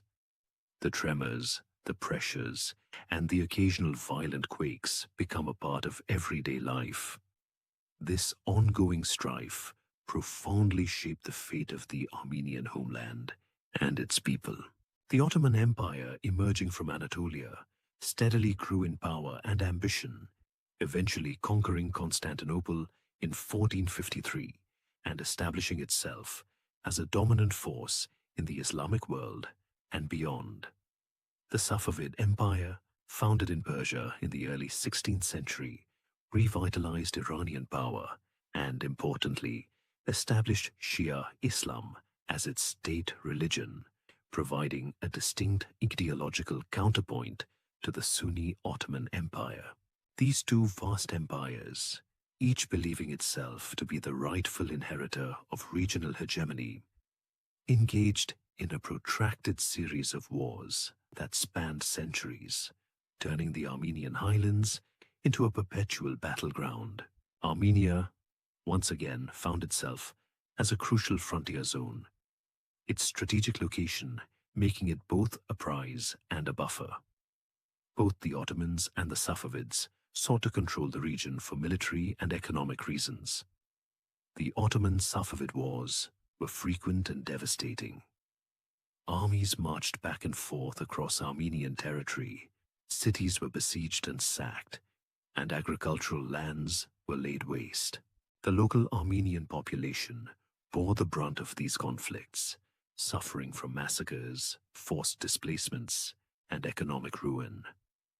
It was a cycle of destruction that seemed to have no end, leaving the land impoverished and its people in constant fear. Perhaps the most notorious example of this devastation was the Great Surgun, Great Exile, or Shah Abbas's deportations in the early 17th century.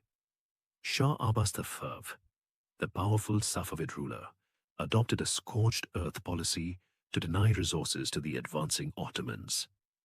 He ordered the forced deportation of hundreds of thousands of Armenians and other Christian populations from their ancestral lands in eastern Armenia to the Persian interior, particularly to the new capital of Isfahan.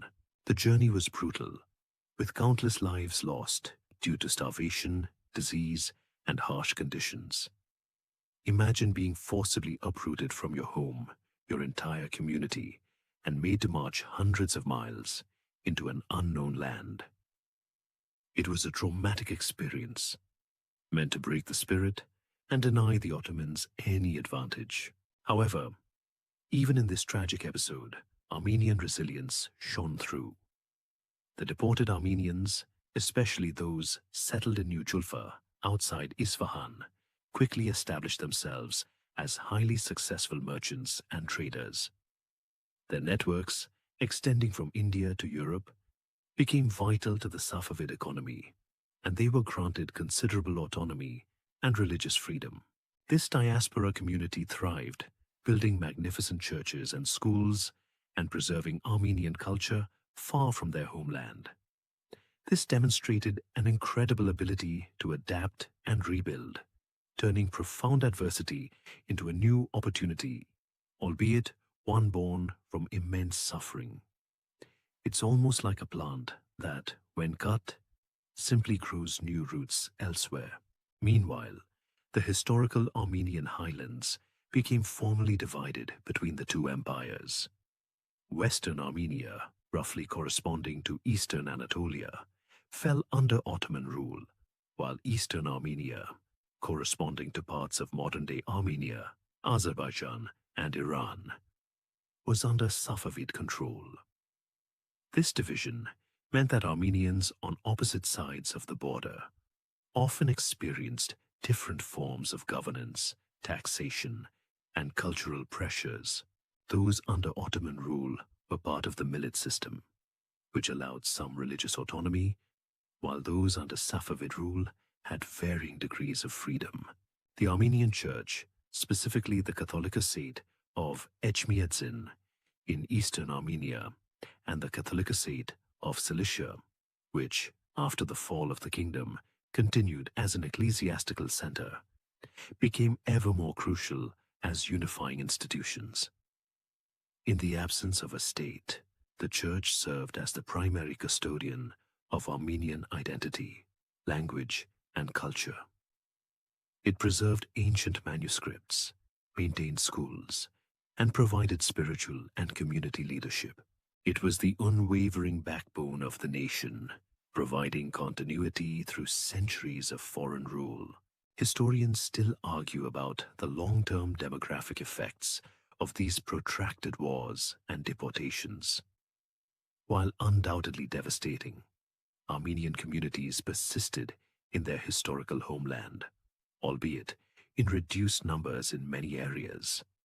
The continuous movement of armies and the imposition of foreign rule also led to a stagnation of urban life and a decline in agriculture in many parts of the highlands.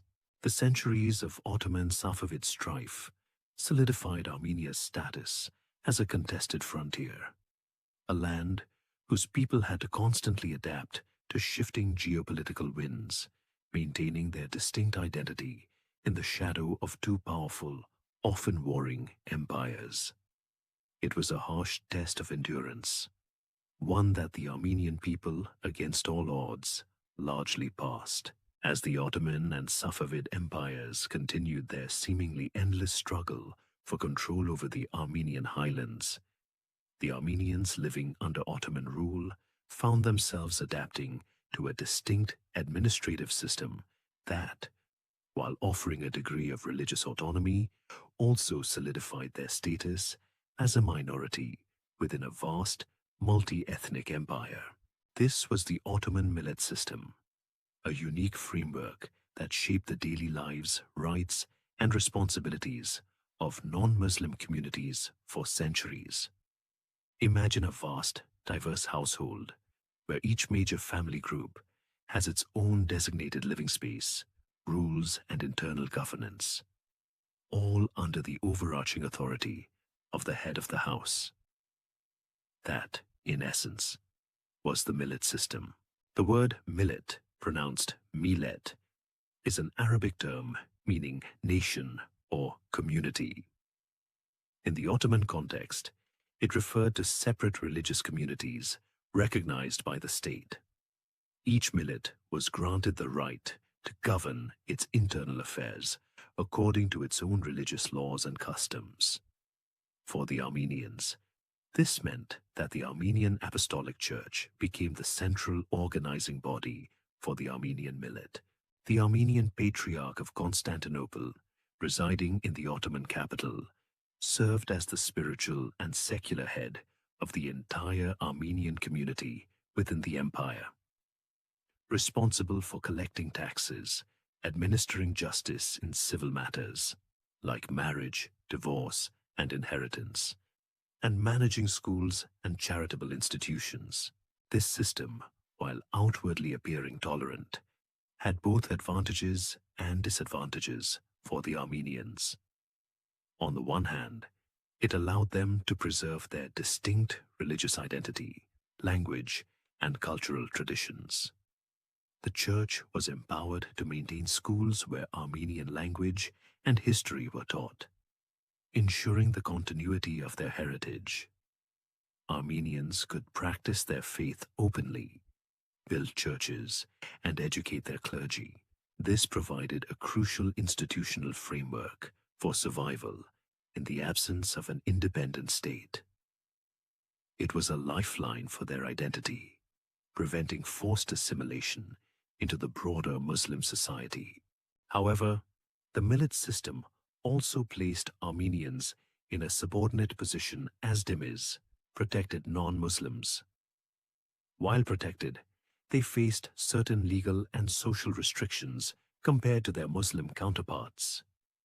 They were often excluded from military service, though they paid a special tax in lieu of it, faced limitations on building new churches or repairing old ones, and their testimony in court against a Muslim was often discounted.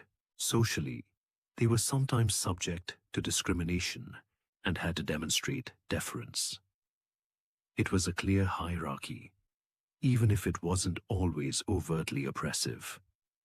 Imagine being told, "You're welcome to stay, but you have to use the side entrance, and you can't join certain clubs." Economically, Armenians often thrived within the Ottoman system. Their extensive trade networks, honed over centuries, allowed them to play a disproportionately significant role in the empire's commerce, banking, and crafts. Many Armenian merchants became wealthy and influential, operating across vast distances from the Ottoman heartland to Europe, Persia, and beyond. They became indispensable to the imperial economy, particularly in cities like Constantinople, Smyrna, Izmir, and Trebizond. This economic success, however, sometimes bred resentment among other communities, creating tensions that would unfortunately surface later. The geography of Ottoman Armenia, Western Armenia, meant that its communities were often spread across mountainous and sometimes isolated regions, making communication and unified action challenging. Major Armenian population centers included historical cities like Van, Erzurum, and Diyarbakir, as well as numerous towns and villages in the provinces of Anatolia. While relatively stable under the millet system for centuries, these communities were always vulnerable to the whims of local governors, Kurdish tribal incursions, and the broader political instability of the declining Ottoman Empire. As the Ottoman Empire entered its long period of decline from the 18th century onwards, the millet system, once a source of stability, began to show its cracks. Central authority weakened, and corruption and arbitrary rule by local officials increased. The rise of nationalism in the 19th century, both among the empire's Christian minorities, Greeks, Serbs, Bulgarians, and among the ruling Turks, put immense pressure on the traditional Ottoman multi-religious framework. The Armenians, seeking greater rights and reforms, found themselves in an increasingly precarious position. Historians still argue about the true nature of the millet system. Was it primarily a pragmatic administrative tool for a multi-religious empire, or a discriminatory system designed to maintain Muslim supremacy? It was likely a bit of both, evolving over time.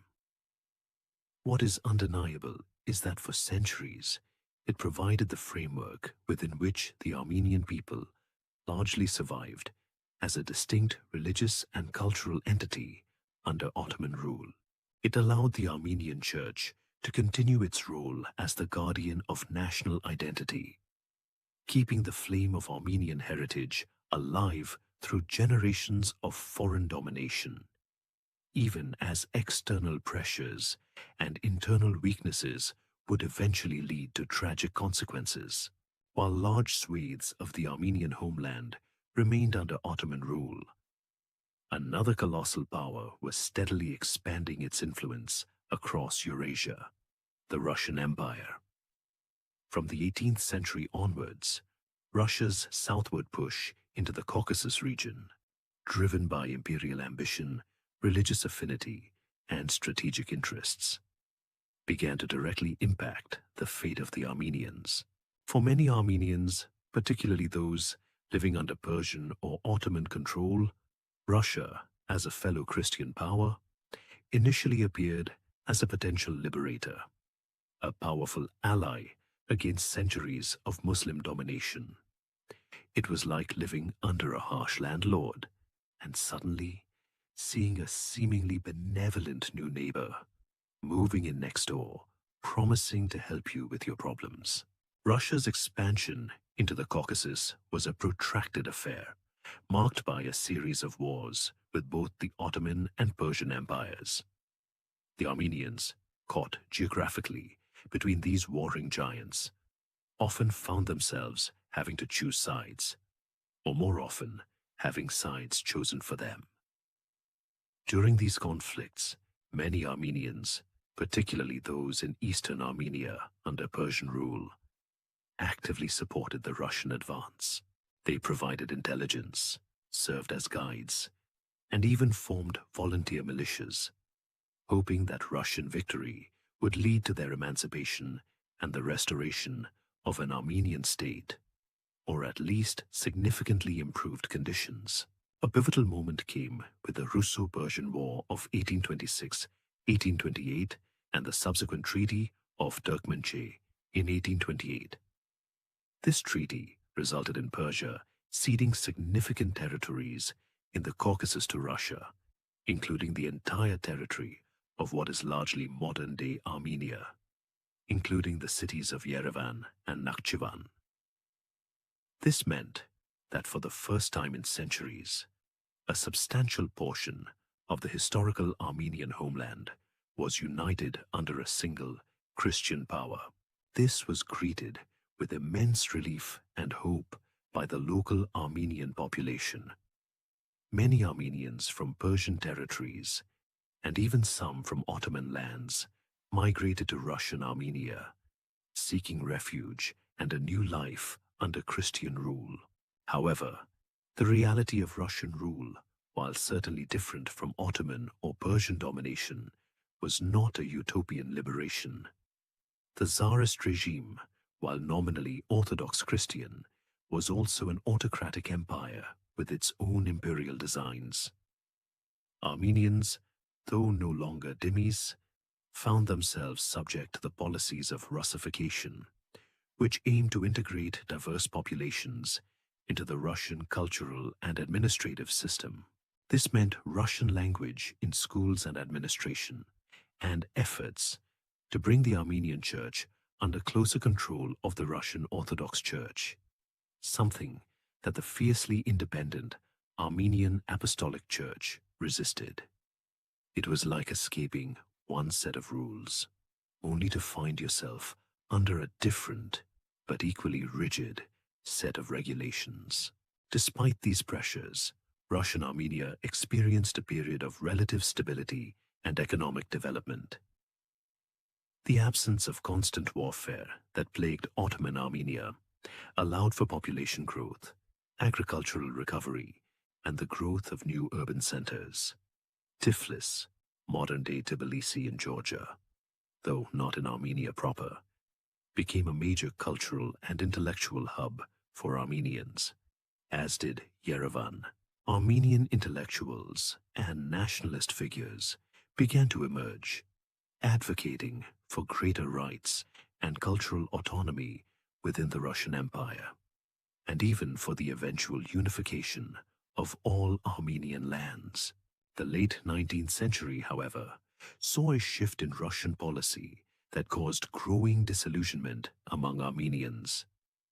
Fearful of Armenian nationalism and its potential to destabilize the region, and under the influence of reactionary elements, the Tsarist government began to implement more repressive measures. Armenian schools were closed or forced to adopt Russian curricula, and the properties of the Armenian Church were confiscated. This unexpected betrayal of what many Armenians had hoped would be a benevolent protector led to significant resentment and fueled a nascent Armenian revolutionary movement, particularly those advocating for self-defense and greater autonomy against both Ottoman and Russian oppression. This Russian expansion also intensified the Armenian question on the international stage. As Russia gained more territory in the Caucasus, it became a champion of the Christian minorities within the Ottoman Empire, ostensibly to protect them, but often as a pretext for further territorial gains. This put the Ottoman Armenians in an even more precarious position, as the Ottoman government increasingly viewed them with suspicion, seeing them as potential fifth columnists allied with Russia. It was a dangerous game of imperial chess, with the Armenian people as the pawns. Historians still argue whether Russian intervention was genuinely benevolent, or simply a cynical ploy to weaken the Ottomans. Regardless of intent, its immediate effect was to draw more international attention to the plight of Armenians. Ultimately, the period of Russian expansion brought a mixed bag for Armenians. On one hand, it liberated a significant portion of their historical homeland from centuries of Ottoman and Persian rule, leading to a degree of stability and cultural revival.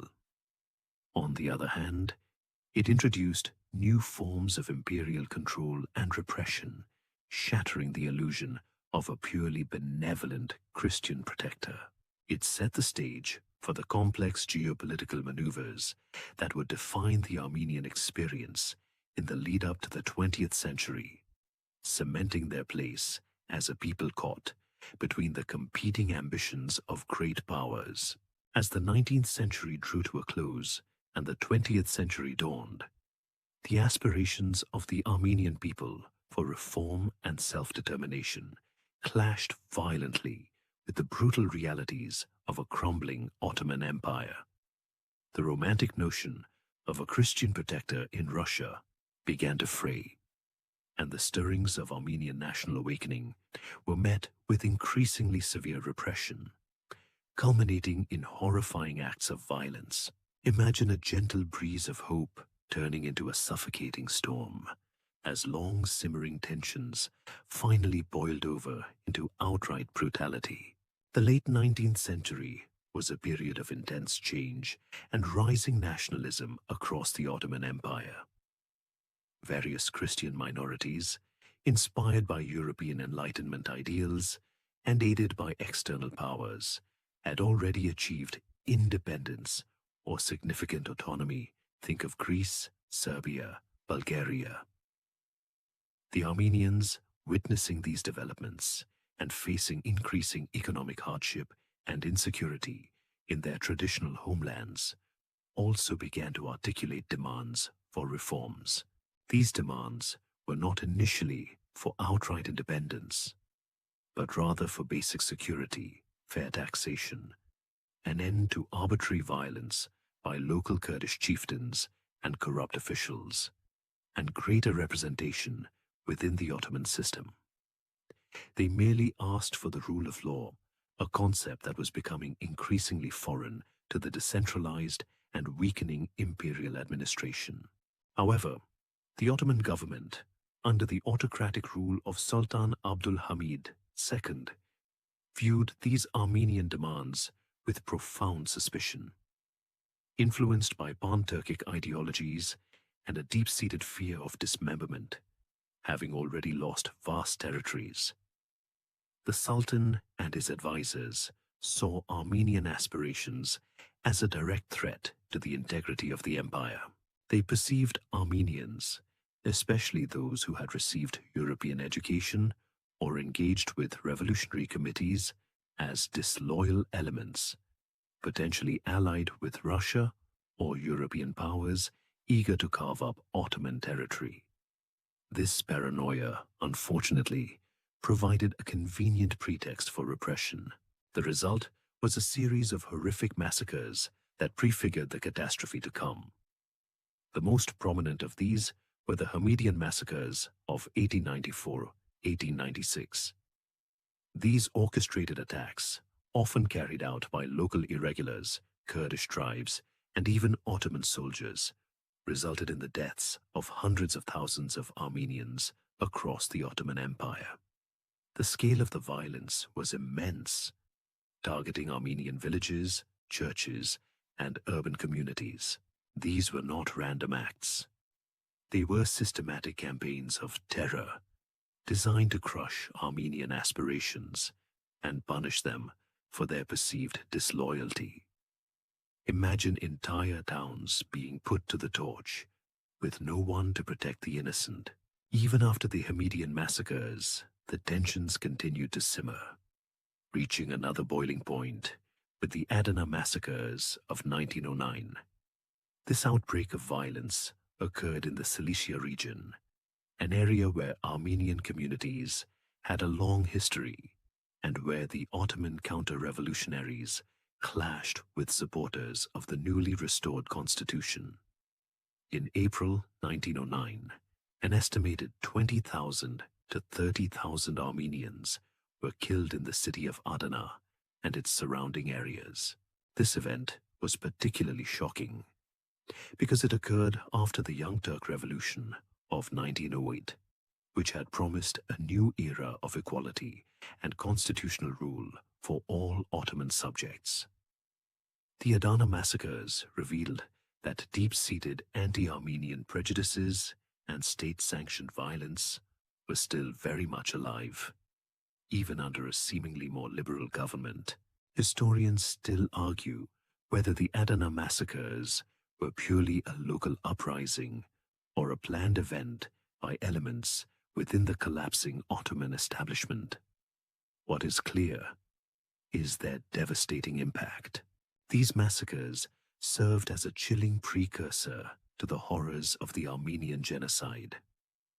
They demonstrated the Ottoman government's increasing willingness to use extreme violence against its own Armenian citizens, and the relative impunity with which such acts were carried out.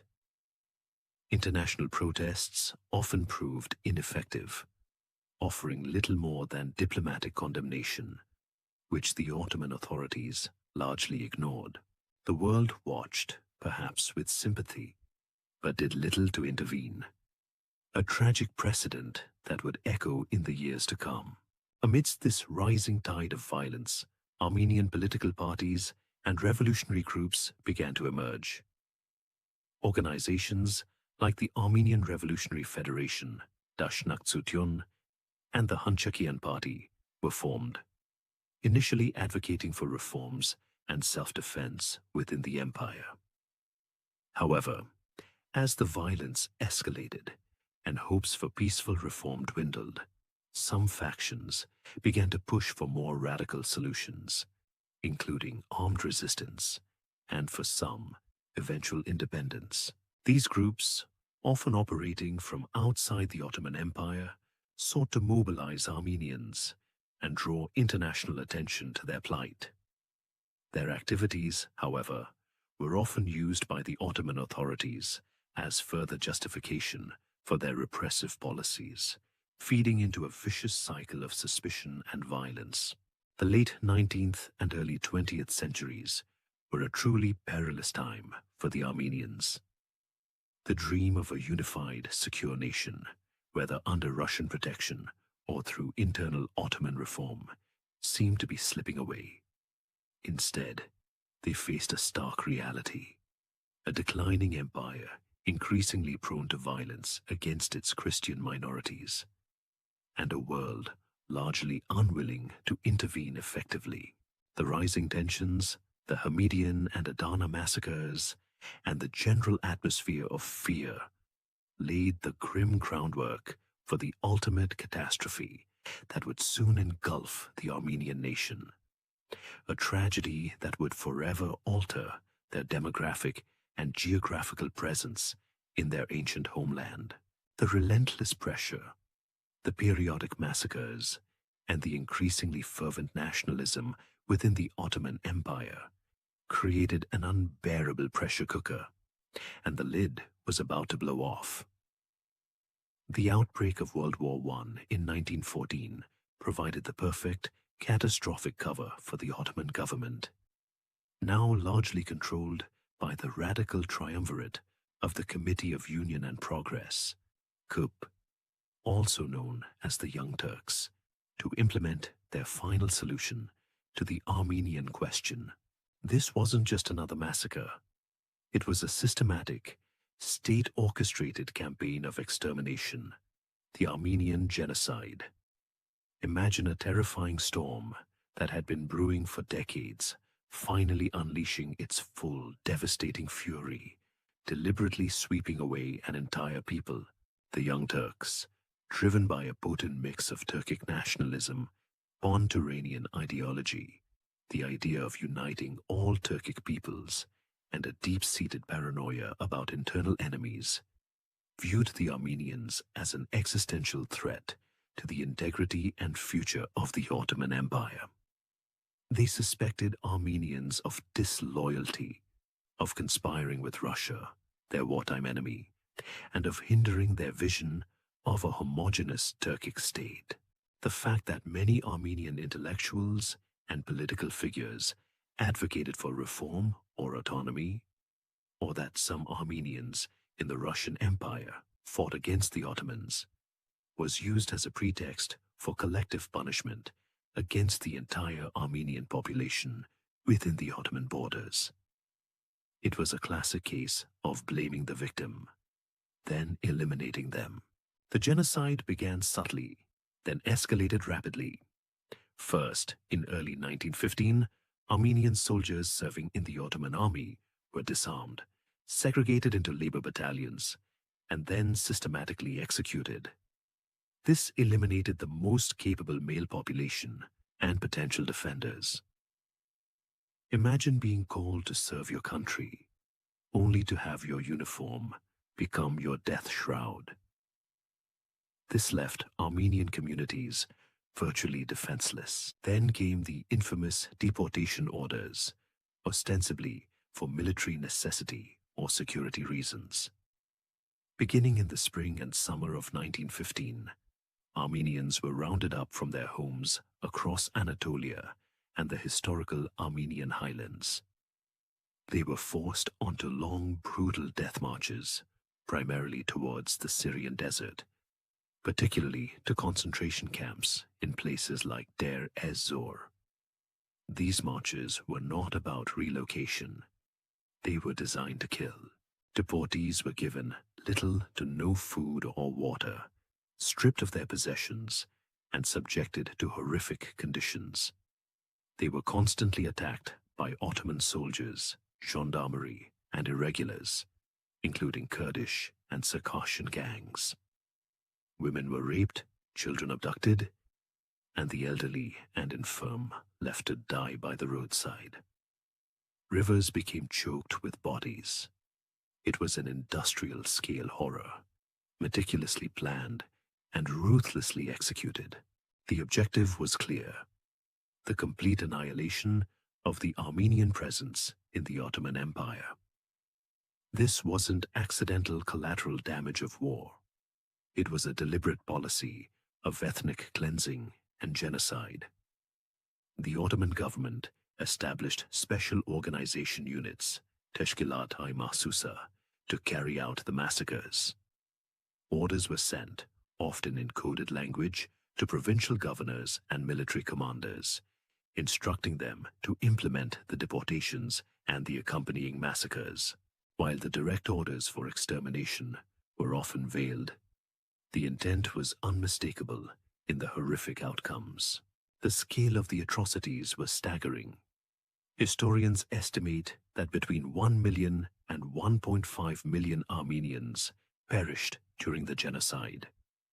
Entire towns and villages were emptied of their Armenian inhabitants, their churches and homes often destroyed or repurposed. The ancient Armenian presence in Anatolia and the historic highlands, which had endured for thousands of years, was virtually wiped out. The few survivors were those who managed to hide, were protected by compassionate neighbors at immense personal risk, or were forcibly converted to Islam and assimilated. The international response was tragically limited. News of the atrocities reached the Allied powers and the United States, and there were diplomatic protests and expressions of outrage. American missionaries and diplomats, like Henry Morgenthau Sr., the U.S. ambassador to the Ottoman Empire, documented the horrors in stark detail, calling it a campaign of race extermination. However, preoccupied with the global war, no major power intervened militarily to stop the genocide. This inaction became a grim precedent for future genocides, tragically demonstrating that moral condemnation often falls short without concrete intervention. The Armenian genocide remains a deeply painful and defining event for the Armenian people, often referred to as the Medz-Yegan Great Catastrophe. Its denial by successive Turkish governments has been a continuous source of international tension and profound pain for Armenians worldwide. The memory of the genocide has shaped the Armenian diaspora and continues to be a central pillar of Armenian national identity, a solemn vow to remember those lost and to seek justice and recognition. It forged an even deeper sense of collective grief and determination to ensure such an atrocity never happens again. The systematic elimination of a people based on their ethnicity and religion stands as a stark warning from history, echoing the very real and immediate dangers of unchecked nationalism and state-sponsored hatred. Amidst the unimaginable horror and devastation of the Armenian genocide, as the Ottoman Empire sought to eradicate its Armenian population, a flicker of hope, born from desperation and opportunity, emerged from the chaos of World War I.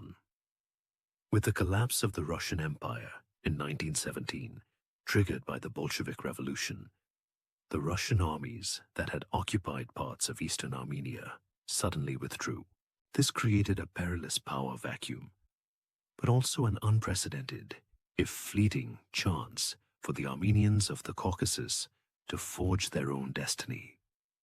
This was the birth of the First Republic of Armenia, a brief, embattled period of independence, a fragile bloom in a war-torn landscape.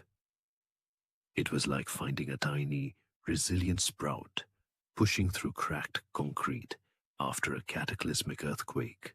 For centuries, Armenians in the Russian Empire had largely been loyal subjects, albeit with growing nationalistic aspirations. When Tsarist rule collapsed, replaced by the revolutionary turmoil of Bolshevik Russia, the Transcaucasus region, comprising Armenians, Georgians, and Azeris, initially formed a Transcaucasian federation.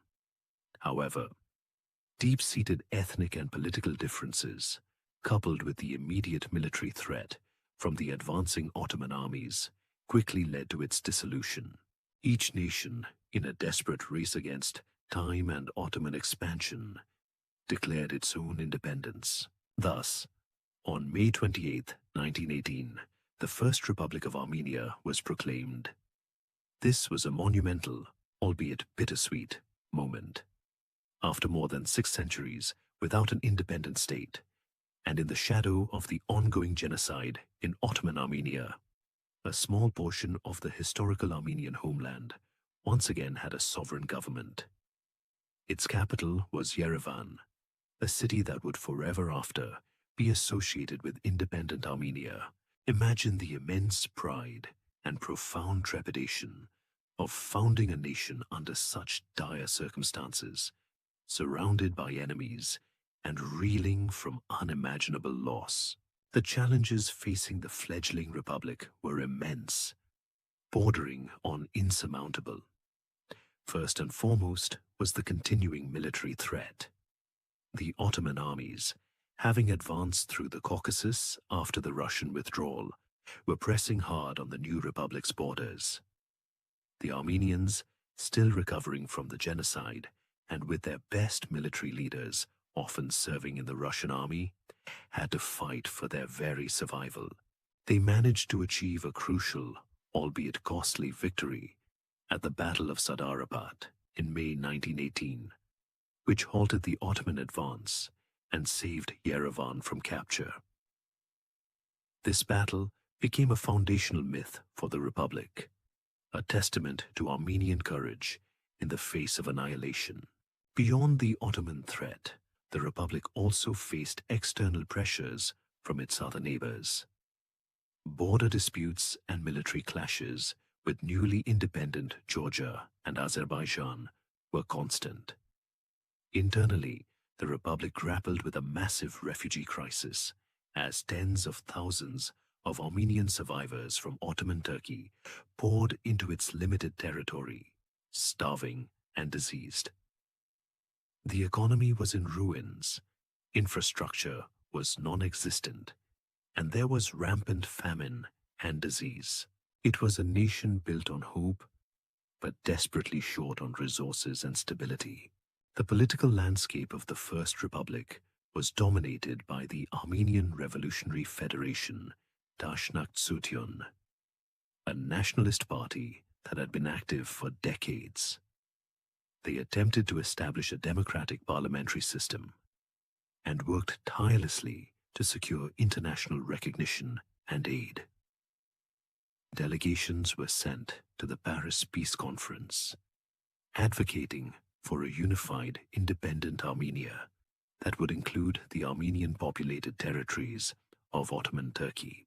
The Treaty of Sèvres in 1920, which envisioned a larger Armenia with access to the Black Sea, offered a glimmer of hope, but it was never ratified and ultimately proved to be a cruel illusion. The international environment was simply too unstable. The Allied powers, exhausted by the war, were unwilling to commit the necessary resources to enforce a larger Armenian state. Meanwhile, a resurgent Turkish nationalist movement under Mustafa Kemal Atatürk was consolidating power in Anatolia, actively rejecting the terms of Sèvres. From the north, the Bolsheviks, having won the Russian Civil War, were also looking to reassert control over the Caucasus.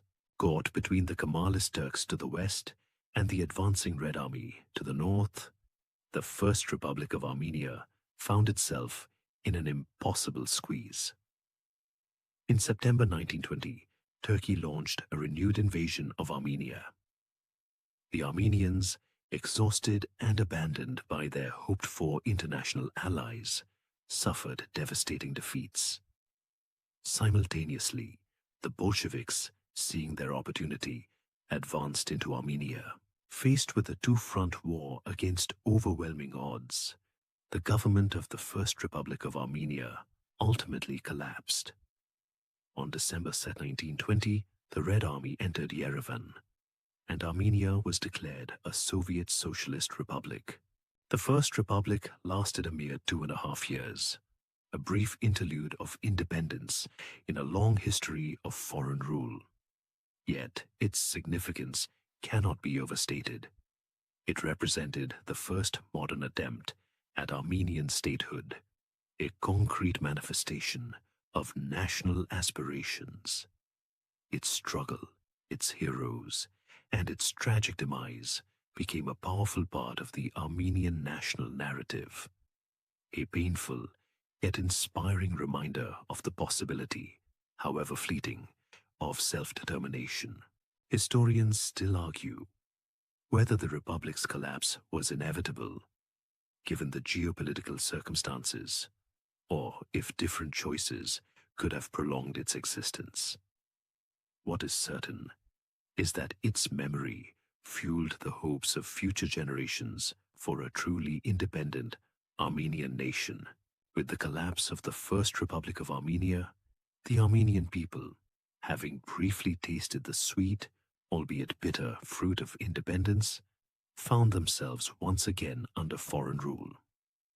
This time, the dominant power was the Soviet Union, a vast ideological empire that would shape Armenia's destiny for the next 7 decades. Imagine stepping from one oppressive storm into another, vastly different but equally encompassing system. This wasn't a military occupation in the traditional sense, but an ideological absorption, transforming Armenia into a Soviet Socialist Republic, a component part of a grand communist experiment. In December 1920, the Red Army marched into Yerevan, and the Armenian Soviet Socialist Republic, ASSR, was formally established. This incorporation into the Soviet Union was initially seen by some as a necessary evil, a way to prevent complete annihilation by a resurgent Turkey. For others, it was a betrayal of their hard-won independence. The new Soviet regime, led by the Bolsheviks, quickly set about reorganizing society along communist lines, implementing collectivization of agriculture, industrialization, and suppressing political dissent. The Dashnaktsutun party, which had led the First Republic, was outlawed, and many of its members were imprisoned, exiled, or executed. The immediate post-Republic years were marked by purges and the consolidation of Soviet power. Despite the loss of political sovereignty, Soviet rule brought a degree of stability, and perhaps, surprisingly, a significant period of cultural and educational development for Armenia. The Soviet government invested heavily in industrialization, particularly in the production of chemicals, machinery, and textiles. Large-scale infrastructure projects, including hydroelectric power plants, transformed the landscape and brought modern amenities to previously rural areas. Urban centers, especially Yerevan, grew rapidly, becoming hubs of industry and population. It was like a forced, rapid modernization program, where progress came at the cost of individual liberties. Education was also a major focus. Literacy rates, which had been low, dramatically increased as a comprehensive public education system was established, emphasizing science, mathematics, and, of course, Marxist-Leninist ideology. Armenian language and literature were formally taught, and new universities and scientific institutes were founded. While the curriculum was strictly controlled by Moscow, this unprecedented access to education created a highly educated populace. The Soviet era also saw a flourishing of Armenian arts, music, and cinema, albeit under the watchful eye of state censorship. Composers, writers, and artists found avenues for expression, even as they navigated the ideological constraints of the regime. Historians still argue whether the cultural flowering under Soviet rule was a genuine renaissance or a carefully managed facade. However, life under Soviet rule was far from idyllic. The infamous Stalinist purges of the 1930s hit Armenia hard, just as they did other Soviet republics. Thousands of Armenian intellectuals, party officials, and clergy were arrested, imprisoned, or executed on fabricated charges of nationalism or anti-Soviet activities. The Armenian Apostolic Church, a symbol of national identity for centuries, faced severe repression. Churches were closed, property confiscated, and many clergy were persecuted, echoing the earlier struggles under the Sasanians. The goal was to dismantle any independent institution that could challenge the authority of the Communist Party. Armenia's borders within the Soviet Union were also a complex issue. The disputed regions of Nagorno-Karabakh and Nakhchivan, historically populated by Armenians but assigned to Soviet Azerbaijan, became sources of persistent tension. The Azerbaijani SSR's control over these enclaves, despite their majority Armenian populations in Karabakh, was a constant grievance for Armenians, a historical injustice that simmered beneath the surface of Soviet friendship of peoples. It was like drawing a seemingly arbitrary line on a map that ignored centuries of demographic reality. During World War II, the Great Patriotic War for Soviets, Armenia played a significant role, contributing hundreds of thousands of soldiers to the Red Army. Many Armenians fought bravely against Nazi Germany, with disproportionately high casualty rates. This shared sacrifice fostered a sense of unity with other Soviet peoples against a common enemy. The post-war period saw some loosening of ideological controls, particularly after Stalin's death, and a renewed emphasis on national cultures, albeit within the Soviet framework. By the 1980s, as the Soviet Union began to decline, the long-suppressed national aspirations of Armenians, particularly concerning Nagorno-Karabakh, began to resurface. The calls for glasnost, openness, and perestroika, restructuring, by Mikhail Gorbachev inadvertently unleashed these pent-up frustrations. The Armenian people, having lived under a system that provided stability and some cultural development, but at the cost of freedom and self-determination, were now ready for a change. The Soviet period, despite its hardships, had inadvertently preserved a unified Armenian identity within a single administrative unit, allowing it to emerge with a stronger sense of nationhood when the opportunity for true independence finally arose. As the colossal Soviet Union, seemingly immutable for decades, began to groan under the weight of its own economic stagnation and internal contradictions, the winds of change swept across its vast expanse. For Armenia, this global upheaval presented an unforeseen, almost miraculous, opportunity to reclaim the sovereignty that had been lost for so long. The late 1980s and early 1990s witnessed a profound transformation from a tightly controlled Soviet republic to a vibrant, if embattled, independent nation. It was like a long-dormant volcano, after decades of quiet, finally stirring back to life, releasing immense pressure and reshaping the surrounding landscape. The catalyst for Armenia's re-emergence onto the world stage as an independent state was multifaceted. Mikhail Gorbachev's policies of glasnost, openness, and perestroika, restructuring, intended to reform the Soviet system, inadvertently unleashed powerful forces of nationalism and dissent across the republics. For Armenians, the most pressing issue that burst into the open was the long-simmering conflict over Nagorno-Karabakh. This mountainous region, historically Armenian-populated but arbitrarily placed under Azerbaijani Soviet rule, became a rallying cry for national self-determination. In 1988, the Armenian population of Karabakh demanded unification with Armenia, triggering widespread protests and a burgeoning national movement in Yerevan. The Karabakh movement quickly transformed into a broader movement for Armenian independence. Massive peaceful demonstrations in Yerevan, sometimes numbering in the hundreds of thousands, signaled the Armenian people's fervent desire for self-rule and an end to Soviet control. These public displays of national unity, previously unimaginable under strict Soviet censorship, demonstrated the depth of nationalist sentiment.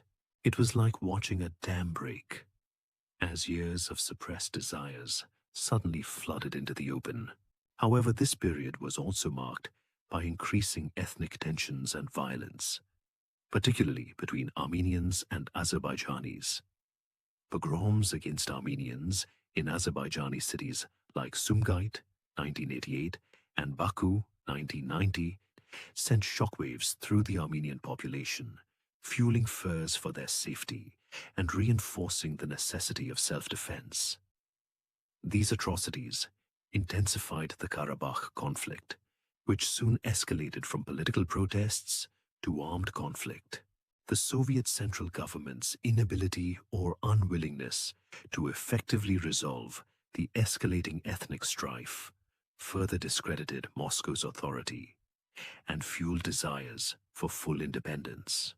Adding to the turmoil, a devastating earthquake struck Armenia in December 1988, particularly affecting the cities of Spitak, Leninakan, Gyumri, and Kirovakan, Vanadzor.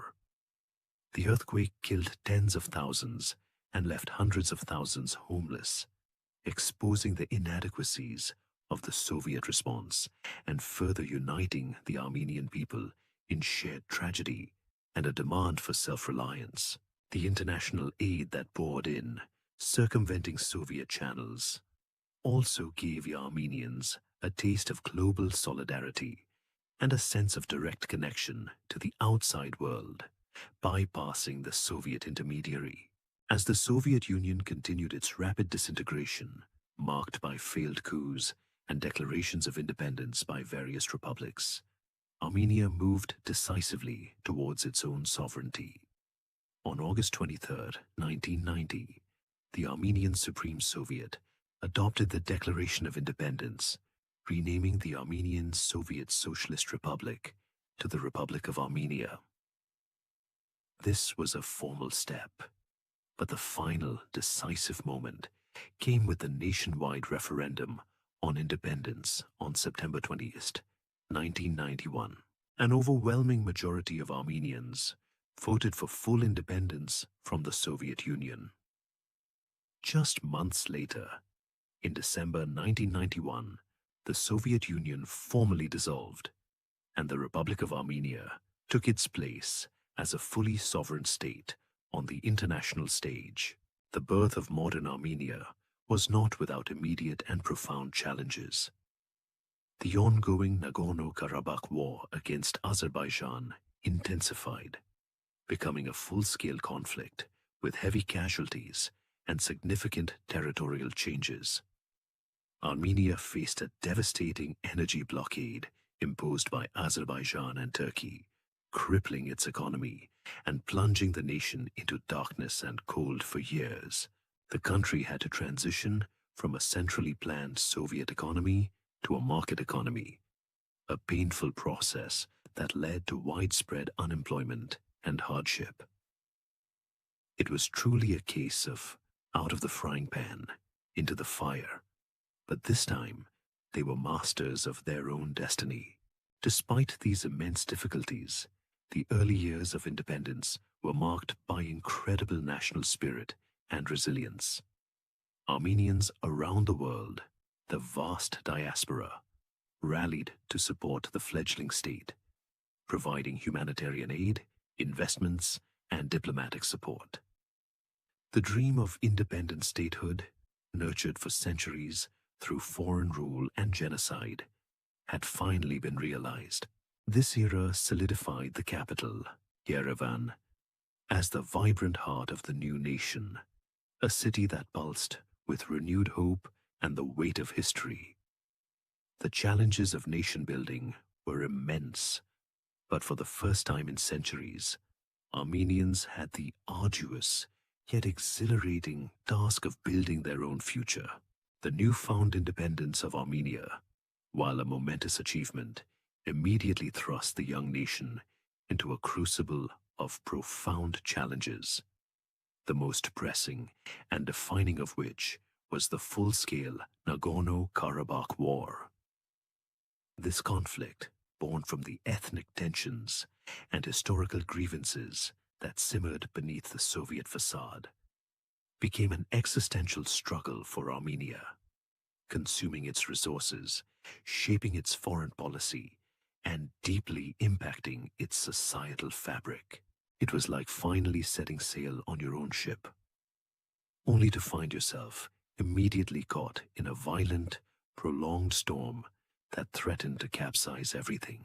The roots of the Nagorno-Karabakh conflict are long and complex, dating back to the Soviet decision in 1923 to assign the predominantly Armenian-populated autonomous oblast of Nagorno-Karabakh to the Azerbaijan Soviet Socialist Republic.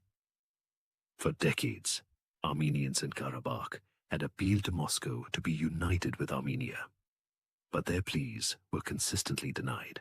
With the advent of glasnost and perestroika in the late 1980s, these long-suppressed demands burst into the open, leading to protests, counter-protests, and eventually escalating violence between Armenians and Azerbaijanis.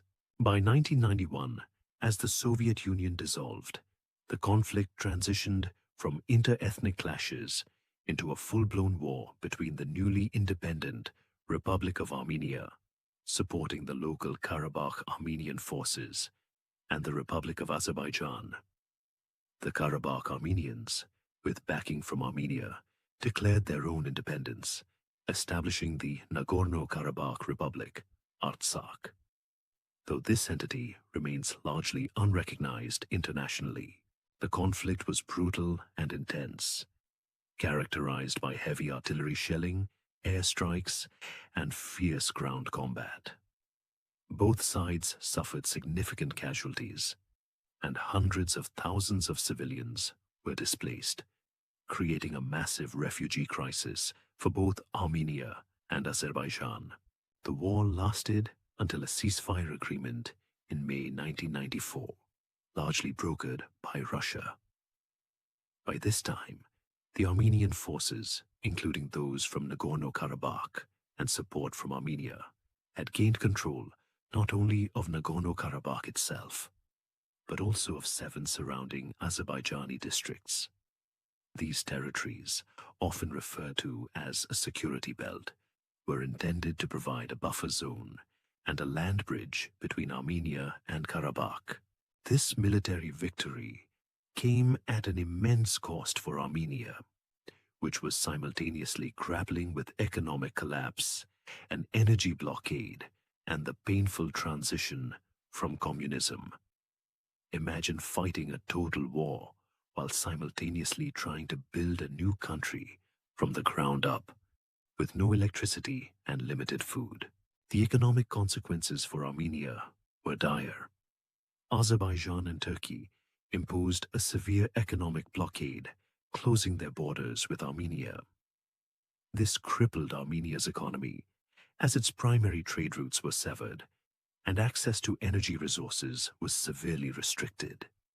Factories shut down, unemployment soared, and for several years in the early 1990s, the country experienced extreme energy shortages, leading to long, cold winters without heating or electricity. This period, often called the Dark and Cold Years by Armenians, tested the nation's resolve to its absolute limits. Despite the hardships, the Armenian people demonstrated remarkable resilience. The extensive Armenian diaspora around the world mobilized, providing crucial humanitarian aid, financial assistance, and political lobbying. International organizations also stepped in to provide relief. This global solidarity was a lifeline for the struggling nation, demonstrating the enduring strength of Armenian identity beyond its geographical borders. It was a clear reminder that the Armenian nation extended far beyond the immediate borders of the new republic. The Nagorno-Karabakh War also profoundly shaped Armenia's foreign policy and its relationships with regional powers. Russia emerged as a key security guarantor for Armenia, maintaining a military base there and providing arms. This alliance, while necessary for security, also limited Armenia's foreign policy options and contributed to its continued isolation from Turkey and Azerbaijan. Negotiations for a lasting peace settlement over Nagorno-Karabakh, mediated by the OSCE Minsk Group, co-chaired by Russia, the United States, and France, continued for decades, but without any significant breakthrough. The status of Nagorno-Karabakh remained unresolved, a frozen conflict poised to reignite. Beyond the war, Armenia embarked on the arduous process of nation-building and democratic transition. It adopted a new constitution, established democratic institutions, and began to implement market reforms.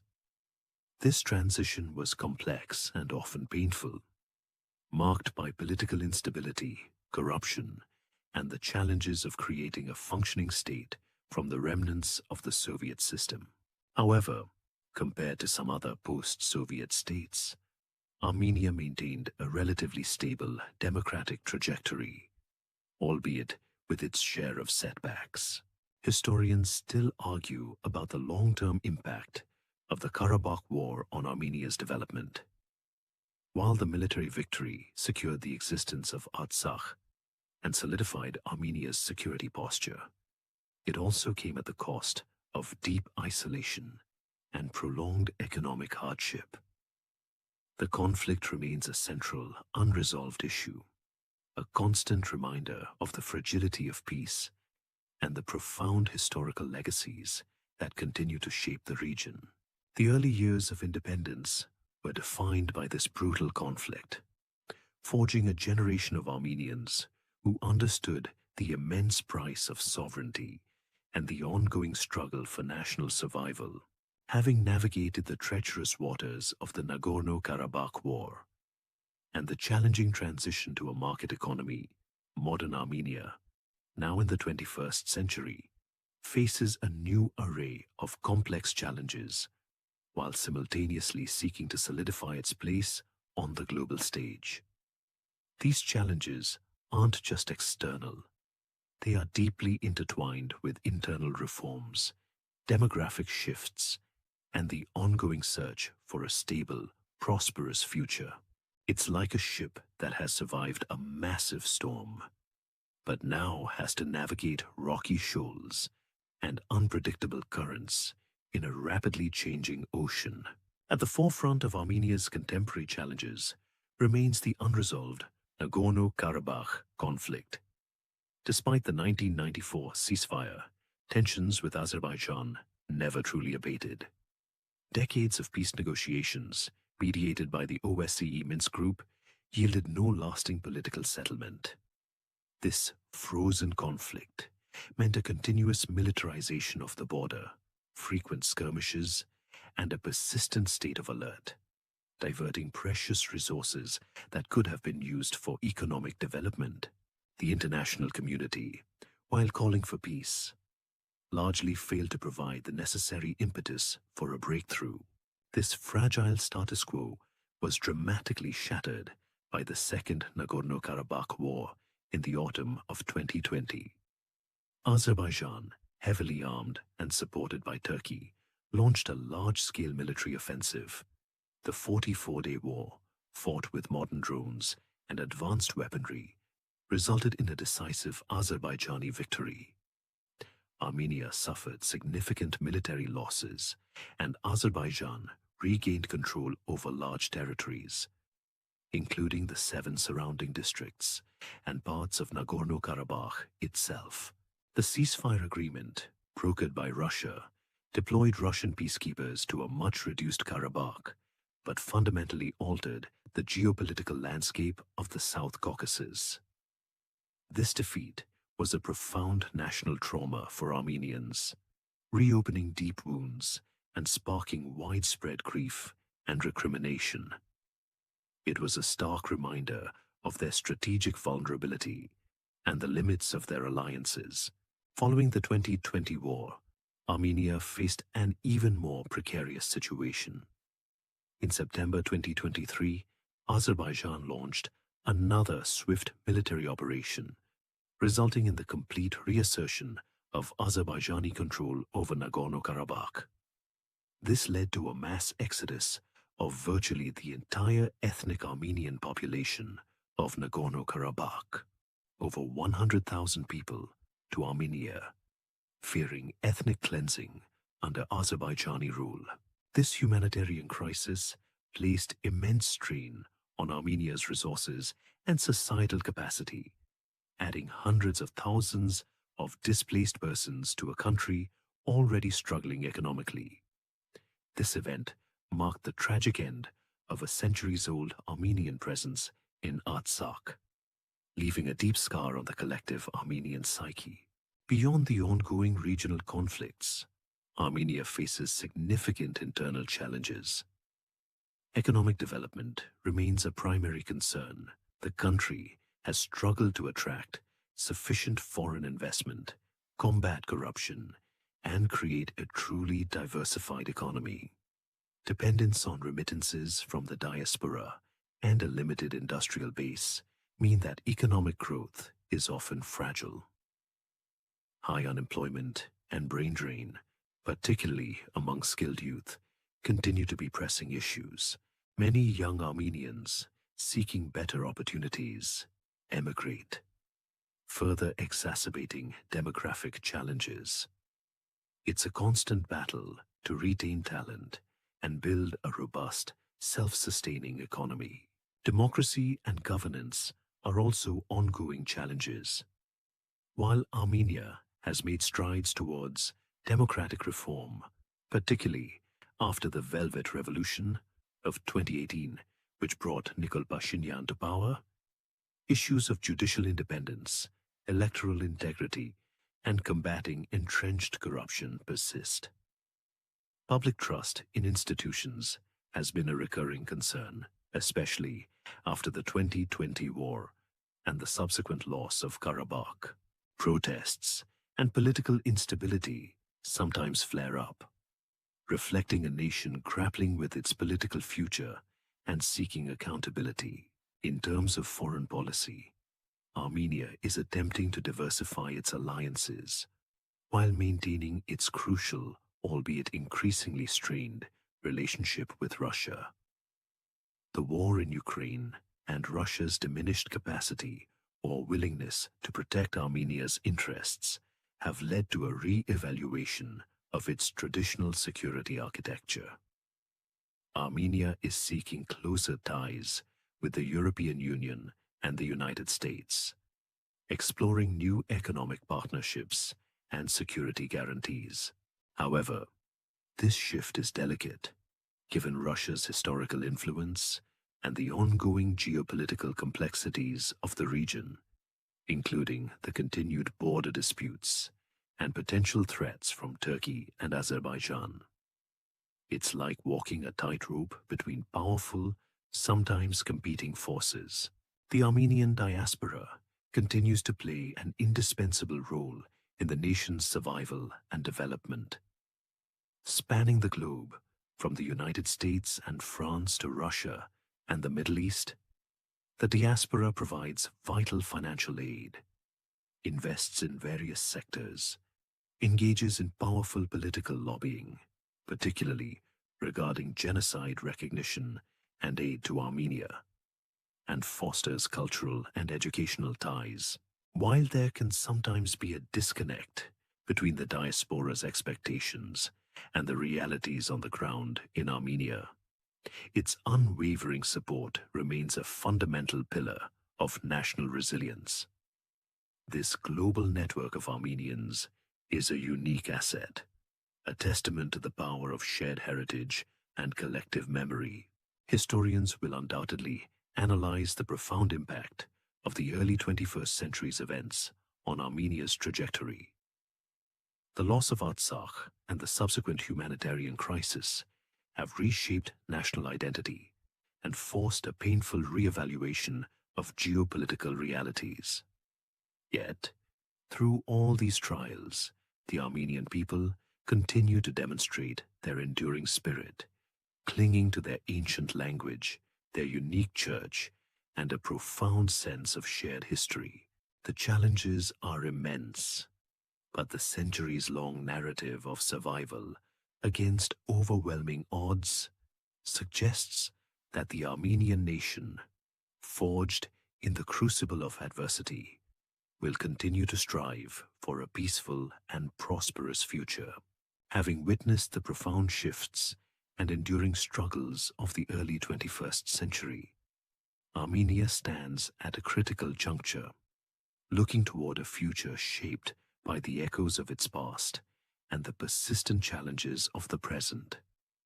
The recent upheavals, particularly the tragic loss of Nagorno-Karabakh and the ensuing humanitarian crisis, have undeniably reshaped the national psyche and forced a sober reckoning with geopolitical realities. Yet, the story of the Armenian people has always been one of remarkable resilience, an ability to adapt, survive, and even thrive in the face of seemingly insurmountable odds. And this enduring spirit continues to define their path forward. One of the most immediate and profound challenges is the integration of the over 100,000 forcibly displaced Armenians from Nagorno-Karabakh. This massive influx of refugees, representing a significant percentage of Armenia's existing population, requires immense resources for housing, employment, healthcare, and psychological support. The successful integration of these individuals, preserving their unique cultural nuances while providing them with new opportunities, is not merely a logistical task, but a moral imperative and a crucial component of national cohesion. Imagine adding the population of a medium-sized city to a smaller country almost overnight, and you start to grasp the scale of this humanitarian challenge. It's a test of solidarity and organizational capacity that few nations have faced. Economically, Armenia continues its arduous journey towards sustainable growth, diversifying its economy beyond traditional sectors, fostering innovation in areas like technology, which has seen promising growth, and attracting foreign direct investment remain paramount. Overcoming the energy and transportation blockades imposed by neighboring countries remains a significant hurdle, necessitating the development of alternative routes and energy sources. The government is actively seeking to improve the business climate, combat corruption, and strengthen legal institutions to create a more predictable and attractive environment for investment, both domestic and from the global Armenian diaspora. The success of these reforms will determine Armenia's ability to provide opportunities for its citizens and stem the tide of emigration, which continues to be a drain on human capital. Politically, Armenia is navigating a complex transition, balancing democratic aspirations with the demands of national security in a volatile region. The aftermath of the 2020 war and the 2023 events in Karabakh have led to periods of political instability, public discontent, and calls for accountability. Strengthening democratic institutions, ensuring electoral integrity, and upholding the rule of law are crucial for building public trust and fostering internal cohesion. The relationship between the government and the powerful Armenian Apostolic Church, long intertwined with national identity, also continues to evolve in the context of a modern secular state. In terms of foreign policy, Armenia is actively recalibrating its strategic alliances, while its historical and security ties with Russia remain significant. The perceived limits of Russian protection and the ongoing war in Ukraine have prompted Armenia to seek greater engagement with Western powers, including the European Union and the United States. This involves exploring new security partnerships, deepening economic cooperation, and advocating for its interests on international platforms.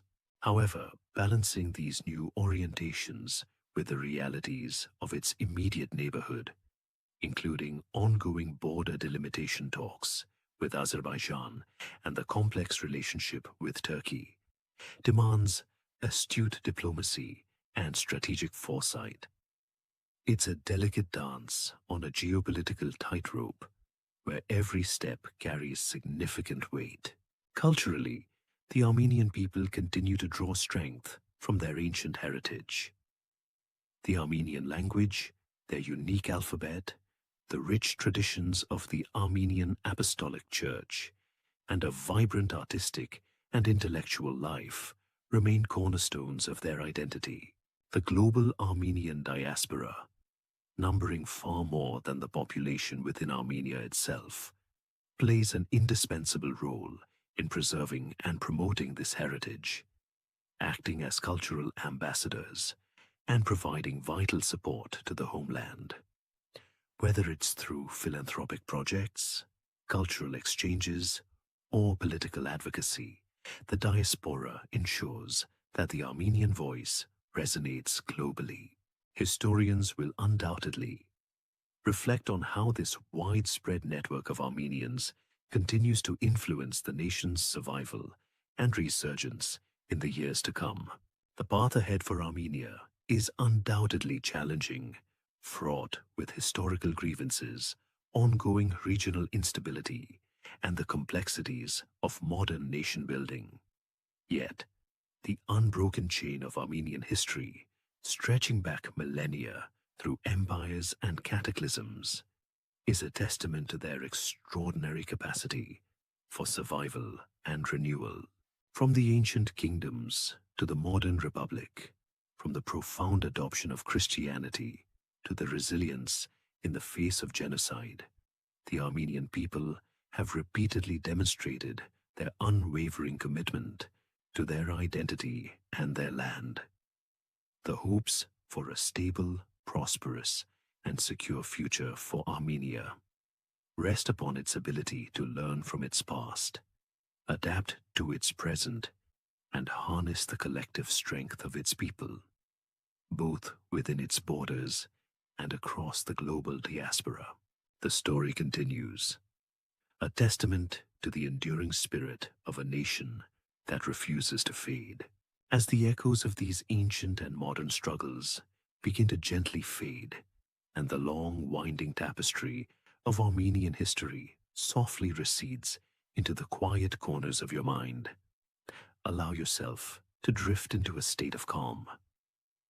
Imagine the high, rugged peaks of the Armenian highlands, standing silent and steadfast through millennia of sunrises and sunsets, bearing witness to every triumph and every sorrow. Feel the gentle warmth of the Mediterranean sun on the shores of ancient Cilicia, a reminder that even in new lands, dreams can take root and flourish. The soft murmur of ancient prayers, whispered in the unique Armenian tongue, carries through the night air, a timeless melody of faith and perseverance. Remember the resilience, the quiet strength woven into every thread of their story.